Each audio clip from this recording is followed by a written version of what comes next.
Right, this is going to be another episode of Thorinquiry, which is my interview series here on my side channel. And my guest for this one is going to be Zac Small, who, here's what's interesting. Normally, I'd just do like the professional podcast host where you give the rundown of who the person is and all that stuff. But being as, I think it's quite a unique interview. I actually want to start off in asking who you are, because I actually wonder how you conceptualize yourself, because one of the things you might know about the internet, and it's actually going to, I think, tie into the topic and the theme of this interview, which is being a man in the modern world, masculinity, what it's like to be yourself, etc., and maybe go against the grain, is in the modern day, if you notice, every single terminology you come up with, well, part of the tactic in the modern day is sort of to attack language and to frame people in a certain way politically, philosophically. So if I say something like the manosphere or whatever, it's already sort of a cursed term, isn't it? Like if people hear that, they have certain ideas from media or other figures that are maybe controversial. So how do you conceive of yourself, Zac? Like how do you describe like who you are on the internet and what you do? Who are you in that sense?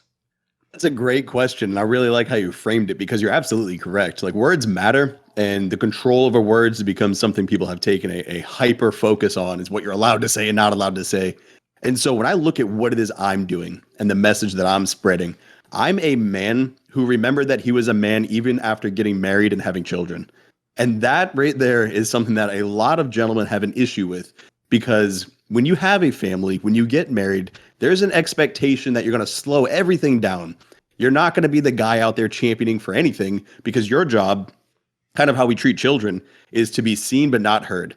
And so my approach to all of this is that I really focus on helping men, remain active, remain focused, continue to have a mission, but they can do so with a family. And so I believe there are enough men out there. You talk about the manosphere. There are plenty of gentlemen out there who are crushing it, and they're helping gents, find their fitness, find their money. Sure. And my focus, kind of the niche that I have found myself in, is the family side of the house. And so I basically tell people to keep their foot on the gas, but you can do so in the family environment. Perfect. Yeah, that was actually one thing I wanted to ask about is, put it this way, I like the way you framed it there. Like, obviously, yeah, there are silly people in every field. There's people who are controversial in every field. And by the way, if you know the way media works, they can make anyone look stupid as long as they have their limited editing techniques. But I would say that I think there are plenty of people in the manosphere or whatever people call it that provide value. As you said, a lot of it, by the way, isn't even just the obvious sexual dynamics between men and women. It's things like you say, fitness, nutrition, all sorts of things. Even, I mean, funny enough, even in the modern day, things like classic movies that sort of avoid the woke, even things like that can be interesting. So one thing I would ask is this, particularly in your side, one thing that I find interesting about following your social media and your work is, and a criticism I've noticed some people point out, which I think is very legitimate about some of the people in the manosphere, is a lot of them are sort of just almost only focused on the training wheels aspect. It's just essentially like, right, are you a skinny nerd? Here's how you get jacked. Right, if you never talked to a girl, here's like the basics of, how a girl might think, what she might respond to, how not to be too awkward.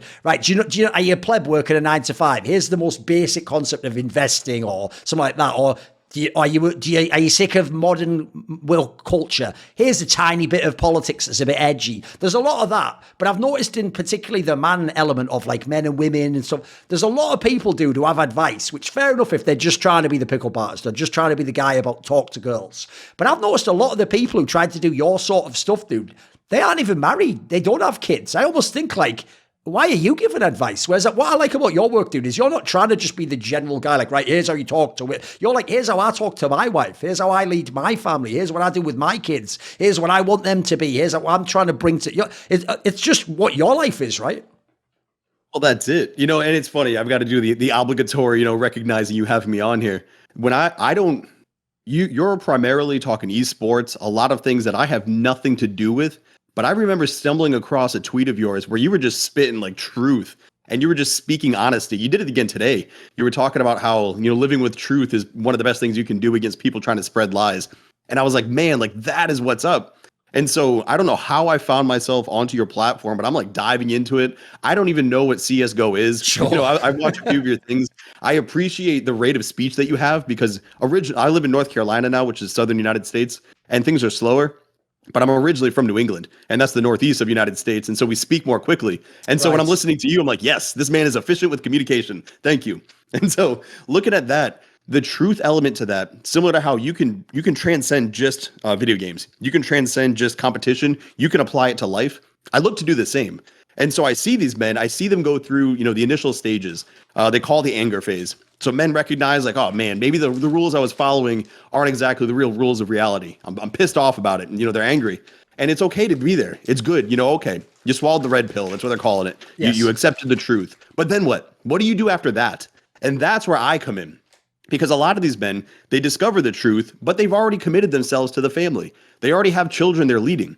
And so instead of looking at these very surface level things, I'm trying to go to the next level. Where do you want to go with this? You've tied yourself to a lady. You're looking to raise children. You want to be a happy individual, but your life has to be more than just being a dad who attends Little League games and sits there and cheers his kids on while they go to their school science fairs or whatever it is. There's more to you. And that's why I really bring the focus. And so when people think about marriage, constantly, and I hate this, I fucking hate the stereotype, but there is a lot of truth to it, which is why it's a stereotype. That when you're married, the sex dies. When you're married, you stop with the workouts. When you're married, you stop going out and having fun with your men. You stop chasing things. And I'm looking at these men like, are you kidding me? Have you studied the lives of any men in history of prominence? Any of the men that we talk about, they're like, oh, that's a great, strong warrior. Yeah, why are we skipping the fact that he was married with children? Sure. We love to overlook the fact that Leonidas himself had a son. He was married. She was the queen. But everybody's like, oh, he's the badass. He's the alpha. Yeah, he had a wife and kids, and he was still that. And so the way I look at it, there's definitely a lot of voices out there for men looking to be independent men. I don't think there are enough examples of strong men leading families who are pushing that same message that is still on you to own your shit and set a good example for the other men out there. And so some men might want to get married. Not all men. And if they don't, that's fine too. Go do you. Be the international playboy, pop the models, pop the bottles and have all those models around. Do you. That's awesome. But there are some men who want a wife. They want children. They want to do the family thing. And it's my aim, and what I've turned pretty much into my job, is to go out there and set the example that while you do that, you don't have to lose a single step in your stride towards excellence and greatness in your life. And so I just keep pushing that message, man. And so the sex hasn't dried up in my marriage. My kids, they're not a ball and chain. I love hanging out with my daughter and my son. But doing all of this, I still sit and I can speak to men like yourself, or men in my community. We go out and we do things still with wives, with children. The marriage, the family angle that men take, it doesn't have to be the end of your enjoyment of life. Sure. Yeah, very well said. I mean, one thing I would say is, funnily enough, a lot of people who are in this space, it feels like they almost play into the caricature that the media would present. There's just a bunch of guys who sort of probably have issues with women and they just try to run through as many people as they can and live like a glamorous lifestyle. I say glamorous, it's mainly quite degenerate, but it's from movies and stuff, That's what I always thought was funny about those movies, by the way. In the movies, it always ends terribly, like Wolf of Wall Street or whatever, but you're supposed to watch the movie to vicariously get off on the part in the middle where he's sort of doing the drugs and screwing all the models and stuff. So I think a lot of people almost play into that, because I get it. Look, if it's like lost young men, that's going to be an obvious attraction to them. They're going to come in for that. Like if you sell them basically, look, what I can tell you is I can tell you how to talk to girls. That's going to get a lot of people in the door. But I've noticed there's a lot of almost disingenuous behavior in that sense, mate, because you might know this. A lot of those people who've had a lot of success, and by the way, are very good at talking to women and could get all the models. It's a famous story, if you've ever followed those people for more than a year or two, that eventually they themselves quickly reach the bottom of that. They see there's nothing else there. It was just sort of an idea of what was cool. They themselves get a long-term relationship because, spoiler, they've worked on themselves and their social skills, and now they can get and attract the woman they would want a long-term relationship with. And I've heard some of them just hide it for years, mate, because they keep thinking it's almost a grift. I have to sell this like little dream to the next 17-year-old, 18-year-old, 20-year-old disaffected kid. Whereas, as you say, surely the end goal of after meeting women, talking to them, socializing, getting to date them, surely the end goal is go to the next level, right? It's not to stay on the sort of training level. Well, that's it. I mean, how long can you stay at level 1? And it's not that it's not difficult. It's just that it loses what it once provided. For the man who never had a woman or he wasn't good with women, and then he gets good, he finds that confidence, he develops a lifestyle that's conducive and one that's successful and pulls women in. It attracts men. It attracts people are admiring. Oh, look at that body that you built. Look at the money you made. Look at the confidence you exude. People want to be around you. Women want to be with you. Men respect you. It's a great place, but then what? And what's interesting, you're right. Not only are men hiding it because it messes with the grift, their income's going to dry up when the men realize, oh, you settled down, because there is this notion that getting married is throwing in the towel. You're no longer in the game. And again, that drives me nuts, but that's a separate conversation. But looking at it, one of the things you'll find out too is that not only do these men get into the LTR, but they kind of blow it up sometimes. And it's because it's easy to get a one night stand. You know, you can use the same move on 10 different women, and for them, it's the first time. Yeah. But for your wife, you have to constantly evolve in front of her. So she sees the same move I use today, I can't be using 6 months from now. I have to evolve with my approach to her, my game, my flirting, all these things. You know, you could only go in and flex so many times before she's like, I've seen that body for the past 10 years. And so you've got to find a different way to approach it. And so with long-term relationships, with marriages, it's an entirely different game. It's the next level of the game. And it's much more difficult. And again, this is just me, you know, kind of standing and staying on my feet and have my little temper tantrum here. But when people say that starting a family and getting married is playing it safe, I can't help but like look at how in contrast that is to reality. Because in reality, it's much more difficult. It's much more difficult to be with a woman every single day.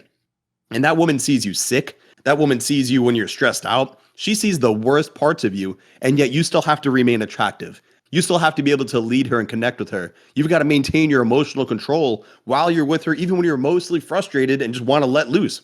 You can't. Now, with a woman who's a one-night stand, you can tell her to leave. Hey, I don't want to be with you today. I'm getting a new girl. Goodbye. I'm moving. You know, you can do anything you want. When you have a wife and kids, you don't have that luxury. So instead of running from the issue, you've got to sit and face it. And so it's much more difficult than people give credit. But again, that's just me having that little rant, letting people know that's where I stand on that. No, I'm with you on that. Like one angle I think's also very interesting in the sphere of what you're talking about at this point in time is, as you say, in this area, dude, there's even so many people who are legit in the finance and the physique and stuff, but it seems so many of them want the overlap into the female or the sexual dynamics area to be. And of course, I use that money of finance to have all the tens who want to come with me to Dubai or ride in my Lambo and stuff. Like it's a very immature sort of way of thinking because, yeah, basically they're acting like that's losing, that's opting out the game. That's actually saying, oh, I can't compete anymore. Or even worse, in their scenario, they almost make it sound like, they always use the analogies, don't they? It's like the same flavor of ice cream all the time. It's like, no, it's like if you actually owned an ice cream parlor and could work with the person to make all new recipes and a million flavors made. It's like, I think it's framed so disingenuously because it's almost, it can only work, I think, that line on someone who's never experienced it. Like, you know, like that classic line people have, which is like, if you have to, I mean, I've expanded it a bit. I always say, if you have to ask, am I high or am I in love? Then the answer is no, because you will absolutely know if you are either of those things, if it ever kicks in properly, mate. So like, essentially people who think like, it's just something for movies, isn't it? Being in love, having a marriage build, isn't that just boring? Is it? They think it's like you're limiting yourself, but it's really like the ultimate adventure. Oh, that's very well said. And it's one of those things, too, where I think a lot of men actually want it, but there's a fear and there's a reservation there, too, because of what's associated with it. And so they look at this like, man, I really want to like the girl, but I'm afraid that if I go there, I'm going to get divorced. She's going to take all my money. There's so much fear associated with it. And one of the things that it needs repeating, you know, when we talk in the United States, I believe the statistic is 50% of marriages end in divorce. Yes. And that's constantly thrown in my face. Why would you want to start a family if there's a 50% chance? And I have to laugh at it because when I'm looking at this, the men who they're just tripping out. You know, they marry the stripper. They marry the first girl to give them a kiss. You know, they dive right into it. Well, that's a part of that statistic. Yeah. And what I'm trying to say is you need to develop yourself as a man, know what it is you want, lead yourself to that, and then take on your woman and then raise those babies and do your thing. There's a much less likely chance that marriage is going to fall apart because it's been built on a stronger foundation. But again, men are running out. They're just like, oh, I'm in love. I'm going to marry her. Well, you should probably slow down a little bit there. You don't know who you are, what you want. You don't even know if she wants to have kids. You're surprised after the fact you're getting married that she doesn't want to take your last name. All of these things can be avoided if you approached it properly. And so when I go through this, the fact that nobody's talking about this, it does a disservice to the men. And that's one of the reasons I talk about it. You know, because when this first started, I was on the red pill on Reddit. And we were rolling, doing our thing. We were talking a lot about intersexual dynamics. And I was like, there's a lot more to relationships. There's a lot more to life than just sex. And so I was like, that's cool. I get it. I understand, you know, the teachings here. But what about the men who are married? And so the married red pill was created on Reddit. It created a whole subcategory. And now all the married LTR guys were together. But even then I was like, you guys need to have more about your life than talking about women. And so one of the things that's really tripped me out is I've evolved. I've been doing this. I started my blog in 2015. I started on the red pill in 2011. So almost 11 years now I've been at this. And when I talk about it, I see how far I've come, Now I'm on Twitter. I'm talking about, communities, how to lead yourself. So business plays a role in this now. Financing plays a role. Fitness plays a role. I'm talking about more things as I'm going through them because I'm a man just going through life. And so I'm 35 now. And so I'm even talking about aging and just different approaches now and different lessons I've learned as I'm maturing. And I look at some of the men that I started out with, and they're still sitting on YouTube 3 hours a day, every other day, talking about women, talking about what we were talking about in 2011. Yes. And I'm like, guys, there's more. Like, the aim of a man is not to grow up and talk about women. And for you to spend hours talking about women every day and then saying women should not be the focus of a man's life, that is the contradiction going on there. You have to know it's being hypocritical. Sure. I mean, that line you said, because obviously that is the one everyone says, isn't it? Yeah, but 50% of marriages end in divorce. I heard someone give a great line. I forget who, unfortunately. And they just said, what's the alternative? You just die alone without ever getting married. Like, that's what they haven't thought of it. Basically, what someone's saying to you is you have a 100% chance of a fairly meaningless, empty life. Or you can take 50-50 odds. And as you said, it's not even 50-50 odds. Even, you know what? I'll flip it even further, mate. If someone said to me, you know what? This is a terrible idea. Only 1 out of 10 people succeed, right? First of all, I'm not a loser, mate. I'm not just going to sit down and take it lying. I'm going to be the one. And then secondly, if it's 1 out of 10, again, the odds... It's 100% that we just die alone with nothing meaningful if we just stay on our own. Well, I mean, look at what you're doing right now. What if they told you, hey, you've got a 1 in 100,000 chance of creating a YouTube channel and creating a brand that's going to make it. And you're like, oh, I can't do it. Man, if you believe in something, you go and make it happen. And look what you've built. Sure. Look what I've built. Because we were like, I don't care what the odds are. I want to do this. And so I don't really care what the odds are for marriage. I wanted to start a family. When I was a kid, I knew I wanted to have a wife and kids. I thought it'd be awesome to have a family. So that was, I never went through that, the international travel the globe, bang a bunch of women. Like, that was never my thing. I wanted to join the military and start a family. It's literally exactly what I did. And so why would I not do it because somebody told me it was going to be hard or scary? Businesses often fail. Don't start one. The hell no. If you've got a business idea and you want to make it work, do everything you can to make it work. Because a lot of those statistics, they come from people, the population they're pulling from are people who didn't have the balls to go that extra mile. So as long as you have those balls and the intestinal fortitude, you're going to make it beyond all those who quit. And as long as you don't quit, you technically didn't really fail. And so that's the business side of the house. Obviously, marriage is a little different, but the same mindset applies. I didn't go into this looking to get divorced. I knew it was a possibility, but damn it, I'm going to give everything I have to make that not happen so I can get what I want. I want a nice relationship till I die. I want to have children in a stable home where I don't have to share them and just raise them until I die. Like, I've set out my life plan publicly. Here's what I'm doing. Here's where I'm going. Here's how I'm doing it. I've given the template. It's my hope that people are taking it, applying it their own way, and they're realizing that marriage is not a death sentence to masculinity. It's not a death sentence to your testosterone, and it's definitely not a death sentence to your achievements in life. No, I mean, listen, actually, that is absolutely what my background was like. Like, when I actually got into gaming and esports, like, now it's huge. So now everyone thinks it just must be one of those, the saying goes, rising tide carries all ships. I was there when there was no tide. I was there when we were just on the barren rocks. And what people wouldn't realize was, the joke is, if I had the modern victim mentality, you would have never heard of me, mate. I grew up as some little nerd kid in the northeast of England, which, if you don't know the way that England's set up geographically, everything's in the south near London. That's like the main place you've got to be. I'm the equivalent of being right out in the sticks, and I'm nowhere near New York City or something like that. Like, you can't beat someone in that place. So what I had to do at the beginning was, it really was the odds you're talking about. Like, I essentially had to be so good at the beginning of what I was doing that someone would pay me to go to an event in London when there are already loads of people in gaming in London who don't need to be paid the travel, and because I was also poor. Then also, events would be happening. The biggest events were all in America. Well, now I also have to convince someone to fly me to America instead of paying a guy who's in America to just take a Greyhound bus to the event. And it was like that everywhere. Every time the filter might have been 1 in 1,000, 1 in 10,000. And the point was, if I didn't just think, look, I didn't know how I was going to do it. Obviously, I was probably even naive thinking, but if I didn't just go, I'm going to go for it anyway. I'm going to be that one and I'm going to keep going till I am. No one would ever have heard of me. So yeah, I agree completely, mate. Like, I think it's very much a loser's mentality. And also, like I say, it just doesn't work on life to think, right, I'm going to look at the total odds for all humans ever. And like, yeah, that's how I'll decide what I'm going to do. It's like, they're not you. They aren't who you are, what you're made of, what you're going for. I was listening to your last episode, and I can't think of the gentleman's name, but you guys were talking about how you were on the circuit, and it was you and another guy, and you guys were on TV, like in the U.S. Yes. you guys are rolling. You were talking like you had the graveyard shift, but you were still on freaking TV. Yes. And I'm listening to that and I'm thinking like, man, what must it like if you could have told your original self that you could have pulled that off, you'd have been like, there's no way. No way. And I look at these men now and they're like, man, there's no way that I could have a healthy marriage. There's no way that I could have kids that I respect and enjoy. All the kids these days, they're entitled. You know, all the marriages, they're broken. And I'm just like, but if you just commit to it, you won't experience that fate. That's only experienced by those who don't go all the way in on it. Yes. And so when I was listening to yours, I was thinking of that, like, you made it all the way to TV and you're doing this stuff and you're crushing it, man. And to see you, if you were to try to explain to people what you had to do to get there, they would just be like, no way, it was easy for you. It must have been They all easier. think that, no. yeah. They'd write it off. They would just say, oh, you got lucky. No, you didn't get lucky, man. You busted your ass. And that's how marriage has to work too. If you want your marriage to work, you got to bust your ass to make that shit work.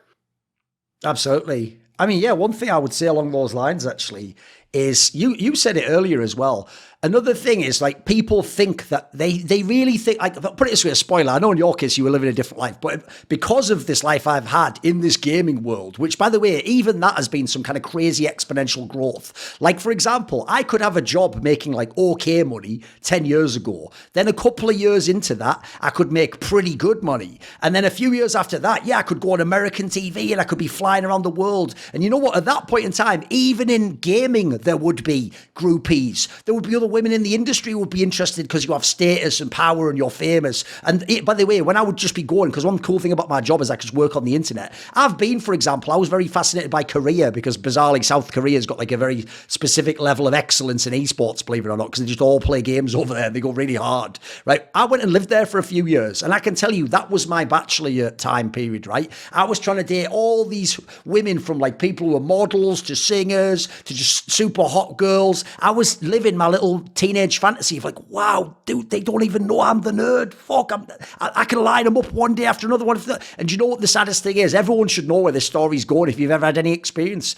It is so quickly boring. For real. Like, it gets boring. You just get ready for the next date and they go, right, well, I mean, I had sex with one girl and this one, well, maybe the next one will let me do that. Like, that really, like, you think it's like a video game. You want to have all these different experiences. You don't. It gets really boring. You find there's a bottom to it and you just hit it instantly. And what you realize then is, where do I go from here? And the only place is, now I've tried all these short-term relationships. I've tried sleeping with this girl, but now I have to try something more. I have to try a long-term relationship. I have to pick one and I have to explore more than just having sex with them or going to a movie. Or as you say, when it gets boring, you drop them, they drop you. And the other thing that's really sad is because of a lot of, I mean, I'm careful how I say these things nowadays, a lot of how things are messaged and framed in society and what we're told and what expectations we all have and what we all agree is cool. I think there's even a silly sense among men that women are like that now, and that you're the loser if you want to commit to one and you want to actually have a long, and that they're just looking for frivolous sex, and then they're all influencers too, and they're all out there living there, and they're all the boss bitch and all that. I can tell you right now, guys, those very women who were giving off that vibe, that's what they thought. The joke is they were like being the man. They thought that's what I wanted. They were selling me that lure, that fishing lure to swallow, so I would then sleep with them. And I can tell you what, the sheer number of them, guys, that seemed like they wanted the one night stand and were cool with it, and they wanted the power and the status, and you could very cynically look at the sexual marketplace. Dude, almost every one of them would do, you could tell either the walk of shame the night next, you could tell they were sort of regretting it, or what am I doing with my life, or is this all there is for me? Or even worse, even though they made it seem like, yeah, they just want to party and they're cool and they're not like the other girls, they all wanted a relationship. They all wanted, if they liked you, for you to call them again. They all wanted you to, can I see you? Can we do something? And you know what? If you met them a few times, then they want to go and have a coffee date with you. They don't want to just meet up and have sex or whatever. Like, I think this image that we're sold, I always call it like the devil in your ear. It is just the devil, dude. There's nothing good in it. There's no bottom to it. Like, I think in this scenario, like, people don't realize that. I think most men and women are looking for these deep, meaningful connections. Well, you said that so well. There's so many points I want to hit on that. You know, the first one, we'll kind of go in the reverse order, is talking about the women. You know, they go into it showing what they think you want to see. You're absolutely correct. And what I have found, I do a lot of one-on-one coaching with men, and it's the reverse with the men too. They're like, man, I'm playing this role, but this isn't what I want. I'm just trying to keep up with what I think I'm supposed to do. And right. I'm always like, dude, you can choose. Like, you pick what you do, man. Stop trying to keep up with internet validation. Who cares what the internet wants you to do? Be who you are and not who you think people will like. Focus on that. And the other part, when you were talking about, going through and you tested it, you went through it, you got bored with it. One of the things that I have realized is there comes a sense of like, oh, I wasted my time, or what am I doing? And I don't think men should look at it like that. How else would you know unless you tested those waters? And so you go through, you test it. Yes. You try the short-term relationships, you try the one-night stands, you do what you got to do. But once you get to that point where you're like, man, something is not filling the void, that's where you slow it down and don't get upset with yourself. You've learned what you don't want. Now it's time to go and try and find what you do want.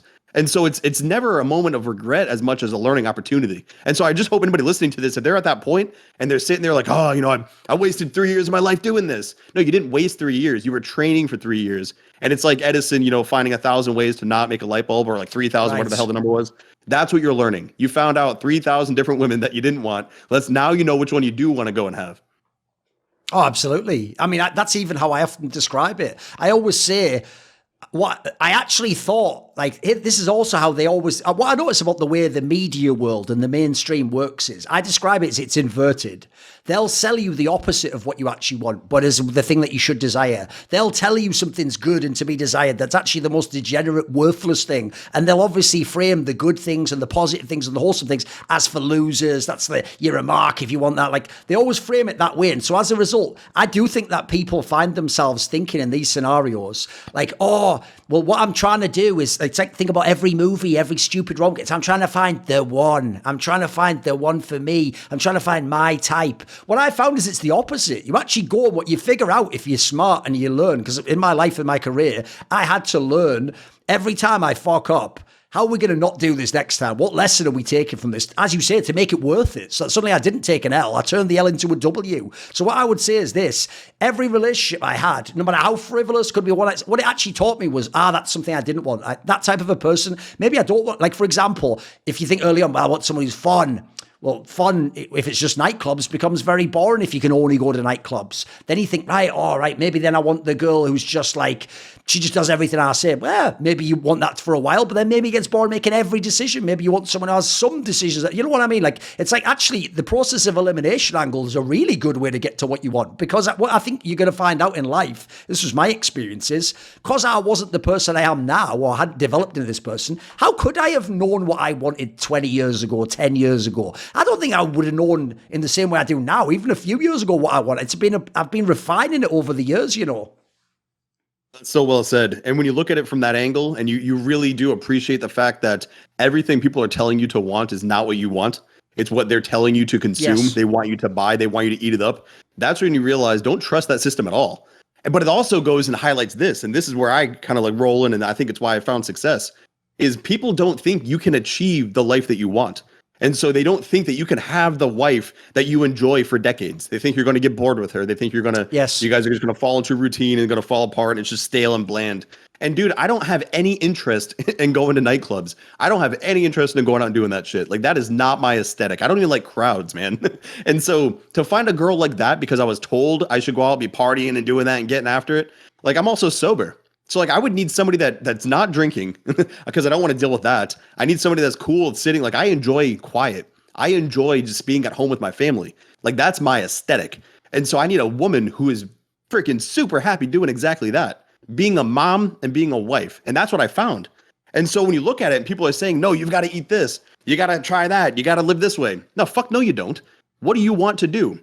And so they're telling you to have this. You know that you don't want it. And they're telling you that you can't have that. Well, if they're wrong about one, why do you think they're right about the other? Maybe they're wrong about that as well. Maybe they're wrong about marriage. Maybe they're wrong about how relationships can be maintained. And maybe what we don't need are these dad bod, overweight, very sensitive men saying, I don't know why she doesn't love me anymore and want to have sex with me. Maybe you were sold a lie. Maybe what you need to do is let your balls drop again and get back after it and go and hit the gym and go ahead and have some hobbies again. Because what you were doing to get the girl is what she found attractive. That's why you got her.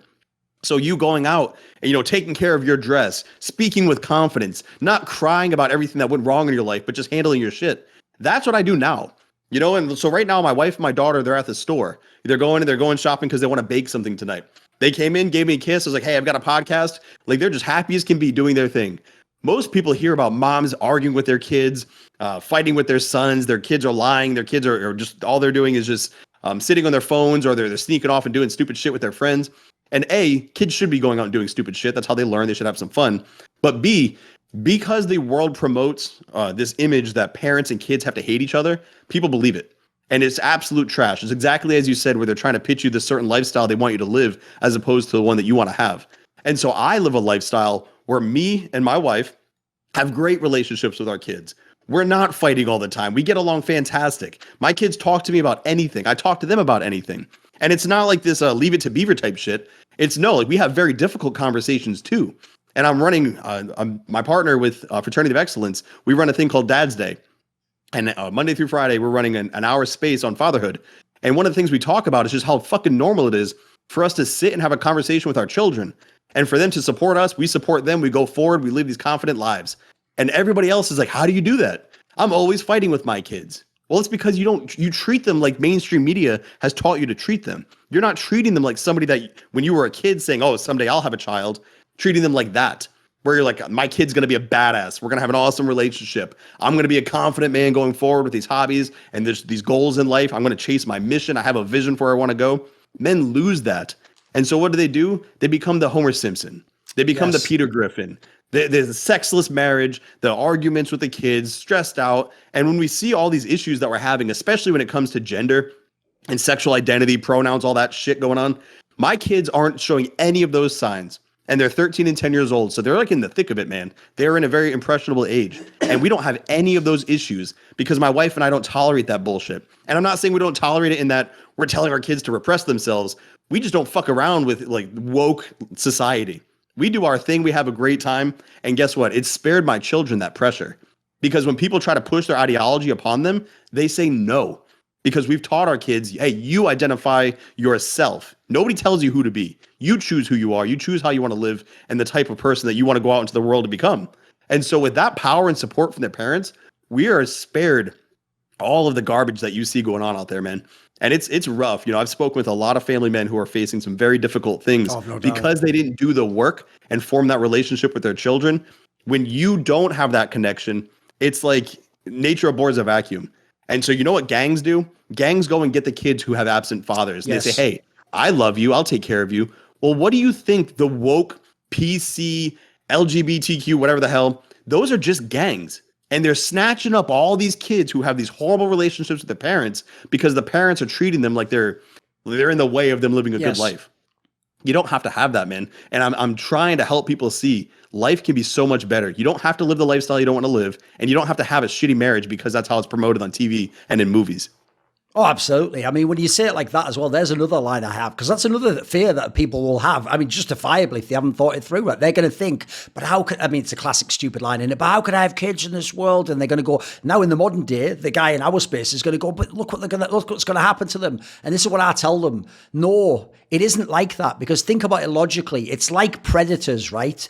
They don't go, like the big lion doesn't attack the strongest buffalo that, by the way, could fuck it up if that fight goes wrong or he goes in the wrong angle. They pick off the weak ones. They pick off the stragglers. They pick off the ones that get left behind. That's what they're going to do with your kids. That's what's going to happen in society with your wife if you leave her in a scenario where she's vulnerable, then the wrong influences come in. Like, essentially, if you're the leader, if you're giving, and but here's the other thing, that's also, you notice, they're also coming again from a loser's script. They're coming from the weak mindset that I'll always be the victim. They're not realizing it won't be your kids, Zach, because the difference is your kids will know who they are. They will have the confidence to be who they are. They will say no, like you just said, which is the ultimate move against someone trying to influence you. And more importantly, they can come to you. They've got backup as well, right? They aren't the straggler that's going to get picked off. I can imagine, like, I don't ever want to imagine it, but like the person who messes with my kids and they're like, oh, I'm going to get my dad, and they're expecting some like overweight dude to come rolling in. Man, I'd roll in there hot. Like, it would be a good experience. I'd enjoy that. But you're absolutely correct. And I'm going to steal that line and be using it, because that metaphor or analogy, I'm not even sure which, but where you're talking about the lion going after the weakest, that's exactly what it is. That is so well said. And my brain's already writing a blog post on exactly that. So well done for planting that seed in my head, because that is exactly what's happening. The broken kids are being snatched up. And I honestly believe that's why society wants it broken, Because Yes. the earlier you can get those kids, the deeper you can ingrain your ideology as opposed to what the parents want the kids to have. And all of a sudden, you groom these kids to support the system that's basically destroying their lives. And there is a system that is targeting children. We see it too frequently to even pretend it doesn't exist. Sure. They want to get the kids. They want to fracture the family unit because then they can go after the husband as an individual and milk him for everything he's worth. The wife, she's the consumer. Let's split her apart and get her to buy and to fall into line with what the government wants. And then the kids in the fractured home, they're not going to have a strong foundation to stand on and to resist. And so the government hates my family because we do not follow the government. We live as free from the system as possible, and we worked ourselves into that. That's an intentional move on our part. And so, like I said, I live in North Carolina. Dude, at one point, about a year and 3 months ago, I was living in Rhode Island. And like I said, that's in the Northeast. And when COVID was going crazy, just the state laws were crazy. The rules they were coming out with, it was just too much. And so we straight up found a house 650 miles away, and we up and moved like damn near overnight. We bought the house sight unseen, moved our family, and people would think like, oh, that must have been so stressful. That must have been so hard on the kids to go to a new school, hard on you and your wife for the finances, having to go into moving and buying a house, doing all this shit. Man, I can't tell you how much of a positive and benefit this has been for my family. We're closer because of it. And again, this goes back to the point, my reality is so different from most family men's because I'm leaning in and living intentionally with my family. I read books about parenting. I have a lot of communications with the men in the manosphere, the collective teachings about how to keep my marriage, in shape, intersexual dynamics. I read about that, and I basically use the game techniques on my wife. And so I'm trying these new moves. I'm trying these new techniques just to keep it interesting. And so because I do that, my family stays healthy and strong and well. Most men, when they get into a long-term relationship, like I said, they become complacent. They think they got the girl so they can take their foot off the gas.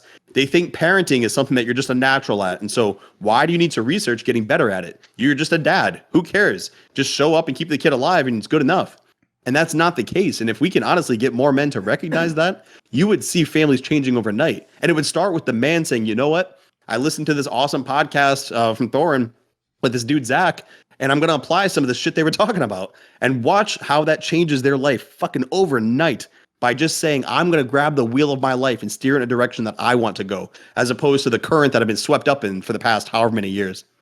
Oh, I love it. Like I would even say, if anyone ever asked me, I don't do unsolicited advice, but if someone asked me, they said to me, oh, how do you have a successful relationship? Like, obviously I'm concerned, like it's like my relationship's fallen apart and, I've sort of given up. And but as you say, the wife's not into sex anymore. Maybe I'm saying what they would say, obviously here. And if they say all this list of things, the first thing I would tell them is, right, before we make any judgments on your wife, on the relationship, well, let's just work on you. Let's get you into a scenario where you're exercising in a way that you enjoy and you're feeling satisfaction from, you're actually getting a bit ripped, you're getting a bit of confidence, you're feeling healthy. Let's get it so that you're getting some hobbies going again, you're getting active, you're getting things that have a mission, a purpose. You know what? Now let's see what your relationship's like. Let's see how your wife starts to respond to that. Let's see how you bring life back to the relationship. Because you said it earlier, and it's another thing that all those TV shows with the stupid, goofy dad that none of the kids can respect, and he's browbeaten, and in the modern day, he even has to give up half, and he has to do the chores when he gets up, and all that stupid shit that's on TV, programming and modeling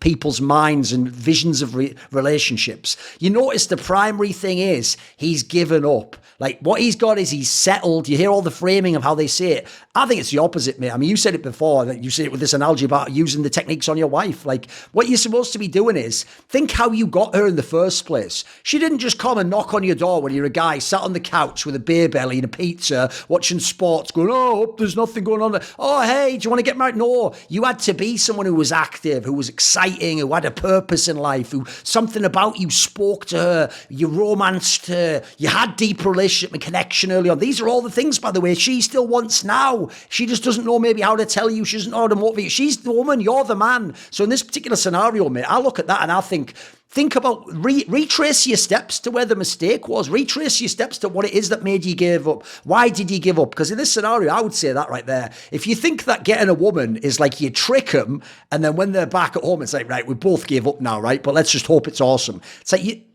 wooing a woman is the task of a lifetime, mate. I mean, as you're saying, there's different stages to it. You can't use the same move every time because you're developing, she's developing, you've seen things before. Like, it's actually something where you never, it's like there's a saying, I know this will sound a bit off topic, was another one of my weird interests. There's a saying in like esotericism and the occult that when people get initiated, an initiation lasts forever. It just keeps changing as it goes because you get initiated in a new thing and you learn a new thing, and suddenly some prior information means something different. And basically, it's like that, in my opinion, with the seduction, with wooing someone. It never ends. If it ends, that's the failure. That's what's going to make the spark go out. Yeah, if that point in time, if you're not even trying to win the person or trying to attract them, trying to be attractive to them, trying to encourage them to be someone attractive to you, how is it going to keep going? Remember, you're the leader.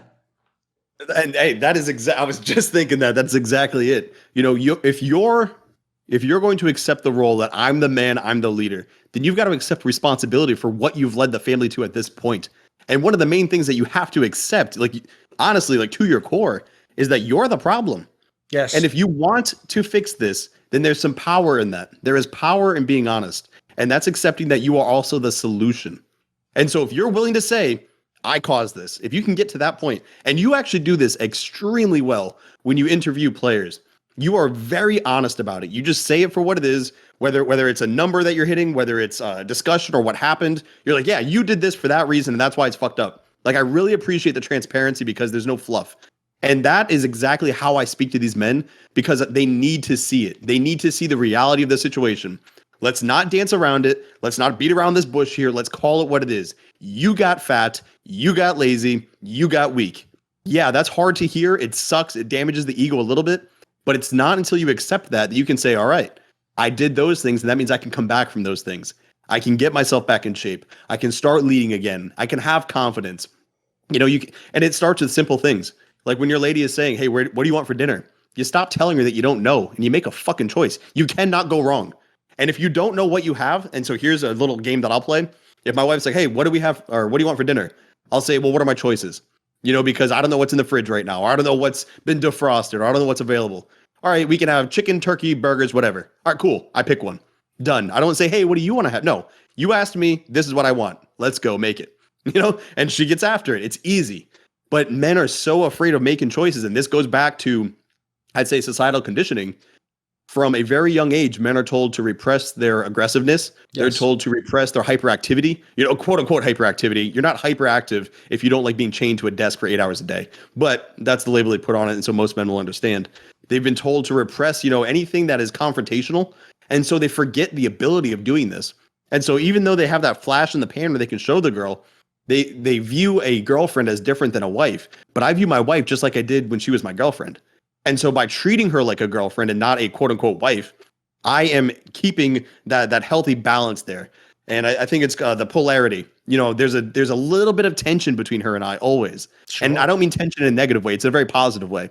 But it's one of those things where she'll smile at me and flirt a little bit. She makes sure that even if she's dressed down, even if we're talking like an oversized hoodie and like booty shorts, the most basic like hangout clothes you can think of, she will still put herself together because she knows that I'm going to see her. She'll still kind of flirt a little bit. She'll smile, like put those little like moves on. And so there's still that tension of sexual tension. That's the word I was looking for. And so in that polarity and that sexual tension, dude, we've been together since we were 16. Like I said, I'm 35. So almost 20 years. And I'll go out there and like right now I'm wearing a V-neck. It's tight in the arms. Like I have been home all day. I work from home, but I still dress appropriately. I still keep myself attractive. And so these little things, they matter. And as a man, once you pull it back and you start to realize like what's going on in the relationship and why it's not working, it's not that you have to flip your life over and like move out and go to like some masculine retreat where you disappear in the woods for 30 days. It's not like you've got to grow a beard and go drink a bunch of whiskey. Like I said, like I have a beard, yeah, but I don't drink alcohol. You know, I had an issue with it, so I had to let that shit go. And my wife watched me play out and overcome that. Like my masculinity as a man, the power that I have, it comes from my ability to speak from my chest. It comes from the ability to just stand my ground, and I don't fear confrontation. I volunteer, I take care of my kids, I lift weights. You know, my person is a strong person. I have a gravity to me. All men should have that. And if you don't, build it. There's nothing wrong with telling your wife no. There's nothing wrong with making a decision. There's nothing wrong with being a little confrontational. I mean, even now I can hear it in my voice. Like, there are some people that if I spoke to like this, they would view it as being aggressive. Sure. But I'm like, this is just my fucking normal operating. This is how I speak. And so those timid men, you know, do they not, or I'll answer the question. They don't realize that their soft voice is unattractive. They don't realize that wearing, the shirt with the rips in it and the stained sweatpants, like that's not attractive. The beer gut, that's not attractive, man. I know the world is telling you that women love dad bods. You see that shit on TikTok. It's hilarious, You see it on isn't TV. Dude, no woman wants a man who's close to type 2 diabetes. They want a man, you don't have to be ripped up, but at least have some decency to keep yourself at a normal body weight. You don't have to be jacked. You don't have to be Arnold Schwarzenegger walking on the stage to win Mr. Olympia. But damn, you can at least have a gut that doesn't hide the belt over your jeans. Like, you should have a certain standard that you maintain, and a woman would find that attractive. Yes. No, I mean, the funny thing is this stuff all plays into the dynamics you're referring to. Because, yeah, like a classic thing is, I've even heard some women unironically try and say that, no, for real, like it's kind of cool when there's a little bit of a dad bod. Like when I try to assess that, when I look at that, what I see is a woman sort of saying, look, I can't admit this, but I'm actually a bit insecure that actually maybe I might lose you. Maybe I'm not good enough for you. So you know what? Get a little bit tobby, get a bit out of shape. I've got you already. And we're sort of trapped in this fucked up marriage together. But at least that way, I don't have to really worry so much about that waitress sort of giving you the eye or that secretary wanting to slip. And this, it's sort of safe, isn't it? Because I think men do the same the other way around when they're telling the wife, no matter what condition she's in, like, I'll never leave you and I just love you in all the ways you are. And it doesn't matter how you look, beauty's on the inside and that. It's like, mate, it's like there's a great line. It was from poetry. It's like, love comes in at the eyes. You see them initially. That's part of the attraction. It's something you like to look at. Then obviously you want to touch them. You want to embrace them. It's like, it has to all be there. Like to me, that whole idea that they're selling to both sexes of like, just let yourself go. What does it really matter? What don't you really love who they are on the inside? It's like, you want to love all of them, surely. Well, look at it like that. I mean, from the angle of just men and women, there's okay.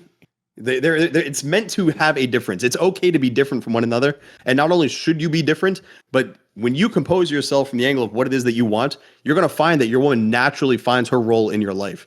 And so it's okay to not be exactly what it is that she's saying. Like, oh, I want you to be nicer. Like, no, this is me. Like you don't have to fit into her mold. And so one of the things that I really want guys to realize is that the more you're like you and the less you love her the way TV's told you to love her, the more she'll love you. And you'll find that you set a better example for your children as well. You don't want your son to be a groveling man trying to get the validation and the acceptance of a woman. You want him to be his own man, and he'll find a good woman who fits in his life. And the same thing for your daughter. You don't want your daughter to accept some fat slob as being her love. You want her to have a man who's physically capable, one who can take care of her and just lead the way. And, life is so, it's short. I get it. Like tomorrow's not guaranteed, but it's also very long. And we have to stop acting like we can just do this little flash in the pan and pretend for a little bit that we're masculine. And to the point that you were making, all of these things we're talking about. So all of this does play into intersexual dynamics. But it's not supposed to be like an act that you play. Yes. You're not supposed to pretend it. Like Andrew Tate is huge. He's all over the internet. You see a lot of accounts trying to be like him, and it's embarrassing because they're not him. Sure. And there are some accounts that try to be this, that, and the other. And it comes off as weird and clunky because it's not who they are. And so that's why for men, like I'm not what you like, I have nothing against hunting, but I'm not a hunter. Like I don't do it enough to fall into that category. It would be weird for me to be walking around with a fucking rifle on my shoulder and in camo all the time. Like that's a masculine aesthetic, sure, but it's not mine. And so for men, there are a lot of people who will knock video games. And dude, I see a lot of the players you bring on, and these dudes are locked in and they're doing their thing and they're chasing it. And so one of the things that I take is everybody who's like, oh, video games are the problem. I'm like, are you kidding me? Video games are a great way to connect with your kids. Video games are a great way to blow off some steam. As long as it's not the entirety of what you're doing with your life. Yes. It's not that you have to get rid of video games. It's not that you have to get rid of whatever your hobby is. Maybe you like Legos or model planes. Do that thing, but do it in a fucking masculine manner. Yes. Have some self-respect for yourself as you do that thing. I don't care what your hobby is, but let your hobby be an extension of you. And to that point, masculinity itself is not supposed to be some things that you do. It is who you are. It is how you express yourself. I don't think I'm going to go on this podcast and I'm going to speak from my chest so Thorin thinks I'm a tough man. Like, I just talk like this. And I'm using that because we're audio. Yeah, but if you were to look at me, I don't grow my beard out. So I'm like, oh, look at how masculine I am. It's like, no, I just want a fucking beard because I was in the Navy for 8 years and I had to be clean shaven. And so like, I just enjoy being able to grow this thing out now. It's probably laziness, to be honest. It takes more work to shave. But we're looking at these things, man. And it's not like you have to go out and check a bunch of boxes to be a man. But there are some universal aspects. And I'd love to hit a few of those right now, real quick, for guys to realize you can have any hobby you want. You can have any position that you want to take. There are dudes out there that I know who like Mike's Hard Lemonade. And in America, they're basically like the most fruity alcoholic drink you could have. Like so everyone's going to think you're a pussy because you're drinking it, right? Yeah, that's exactly it. Sure. And so I'm sitting here, I'm like, bro, you know who I would respect? The dude who grabs that Mike's Hard Lemonade, drinks it in the middle of a party, and doesn't give a shit what anybody thinks about him. That type of confidence is what I'm talking about. Sure. And so when it goes to video games, when it goes to model planes, race cars, drones, whatever it is you do, man, own the fuck out of that. That's one of the universal aspects, just owning your life. And the same thing goes for health. You know, you don't, again, I'm not a bodybuilder, but I lift weights. I make sure that I stay strong. I stay semi-lean. You know, there's no need for a man to ever be obese, though. And so lock that in. Be confident. Speak truth. Read books. Be involved with your children. Respect your wife. And what I mean by that is, like, I'm not saying worship the ground she walks on the way mainstream media tells you, but I'm saying, like, that woman is your wife. Don't be a fucking asshole to her and then expect her to want to support your mission. Like, help build her up, too. So my wife, she's an individual with her own goals. She's in school right now to get her license for cosmetology. Man, I'm all about it. I'm like, yeah, that's awesome. Go do you. And when I come on here, like this podcast, after when we hang up, she's going to be like, oh, how was it? That's awesome. How was the discussion? You know, we support each other. And so these are elements that should be in every single relationship and inside every single man. You should live your life and be your best self, mentally, physically, spiritually. If you can do that, you're going to live a great life. And you'll find that your wife will find her way back to admiring and supporting and filling that role for you that you've always wanted her to fill. Well, for sure. I mean, one thing I have to say, I'll tag on to what you were saying there. When you say about like doing some discipline, like being a nerd or being a gamer or something, like you'll notice the way I frame it as well, as I'm actually quite controversial in my field because I'm essentially someone who was a lifelong nerd, have made my whole career off it. But then because I developed along the way and grew, I wouldn't say out of it, I just changed as a person and what I want. And some of it's in esports and some of it's in gaming, but it's not my whole life. Actually, I get them all a bit upset when I sort of tell them, like, it can be a waste of time. Like, you know what, if you're the guy who's not getting anything up, you are just blowing off time and you're only wasting your time, and that's mean you're not meeting women, you're not pursuing a hobby, you're not doing, then for you it is a waste of time, mate. Yeah, it doesn't matter that some pro player's doing a great job or I'm self-actualizing through it. Like, actually sometimes that is dodgy, but yeah, it's all about obviously the degree to which you do it. But what I would say is this, an area that this manifests into people's dynamics with women from my field is it wasn't until people got the other obvious societal markers of success, like lots of money. You can actually show them like a Twitter account or a video on YouTube that you're in, like, oh, I'm actually famous, or they know you. It wasn't until that happened. And by the way, even then, some of these guys can only go after the shooting the fish in the barrel. They can only go after the woman who's in esports, who knows who they are, who knows already that they're a famous player, who understands all that. Because basically they want it on easy mode. And what I found is this, for the first 10, 15 years, everyone who I was surrounding esports would say the same thing. They would go, it's really embarrassing when she asks, you know, what do you do for a living? And I used to think the same thing, because what you do is you sheepishly look down and you think, I know I'm a loser. I know this isn't winning. I know that I'm only cool to weird people on the internet. So what I better do is just play it off like, you know, like it's just, I almost apologize for, like, you know, and I am a game, but I'm also into other things, you know, like what I had to learn when I got a bit of game, when I learned to be confident and I knew who I was and I learned how to communicate, I'd just start to spin it the other way, dude. I would make it into the most fascinating little puzzle ever. So what I would do is when the woman would say something, and what do you do? I would say something like, I have a pretty wild job, actually. I mean, I'm all over the world, but I'm talking to the most intense guys you'll ever meet. Now, what I do is I just drop that breadcrumb. If they don't show any interest, if that just sounds weird to them, or if that just sounds like whatever, what a strange thing to say, then the conversation goes to something else. We carry on. Maybe it works out. Maybe it doesn't. Maybe that's just not the right one. But the amount of times where that is basically like I've just slightly flashed something at them, like, oh, what was that? And they'll say, what do you mean intense? Intense in what way? I'll say, some of these guys are the best in the world at what they do. And it's partly a physical challenge, but it's a mental challenge too. And some of them, they'll practice 14 hours a day to be the greatest at what they do. They'll actually put themselves in a scenario like someone who's training for a triathlon, or like Michael Jordan would when he was in the Bulls and he wanted to win the championship. And again, I'd drop the breadcrumb. And if they leave it on the floor, they're like, whatever. I mean, it sounds weird.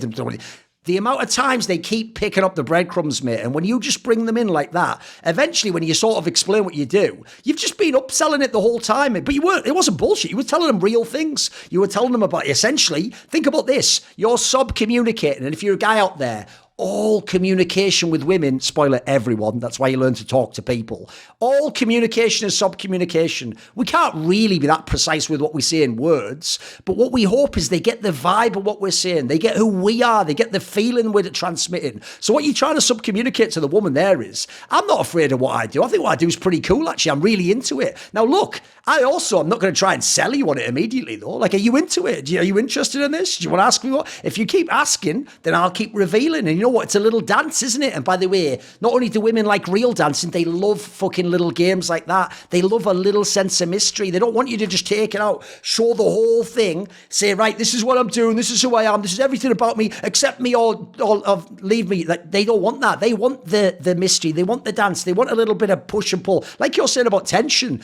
Obviously, a classic thing in the pickup artist world is the shit test, right? If you think that means she's a bitch, you're an idiot. If she was a bitch, she'd just turn her back on you. She'd take the drink from you. She'd go the next. If she even says something back to you, so what do you do? What's this, like gaming for nerds and that? You go, yeah, for the losers, I guess. But I mean, in my case, I'm making good money, and also a lot of the women I meet, they find it actually quite interesting. You can flip it back on them. You make it a little fun game. They want a little bit of tension. They want to see you're not a pussy. You're not just going to back down immediately. Because there's another thing I think so many of these men are missing, mate, is they really think that the woman herself knows everything she wants. By the way, none of us do. Like, think about what we're talking about. This is the quest of our lives to find out who we were, what we want, what we want to do, what happens when you make a mistake and when you lead and you don't do it right.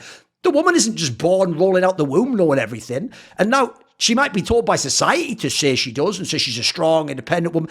I've known those people as well, mate. I know people who are Instagram people in my field who have 500,000 followers. I know women who appear on national television. I know the women who are they're CEOs of giant $300 million valuation companies.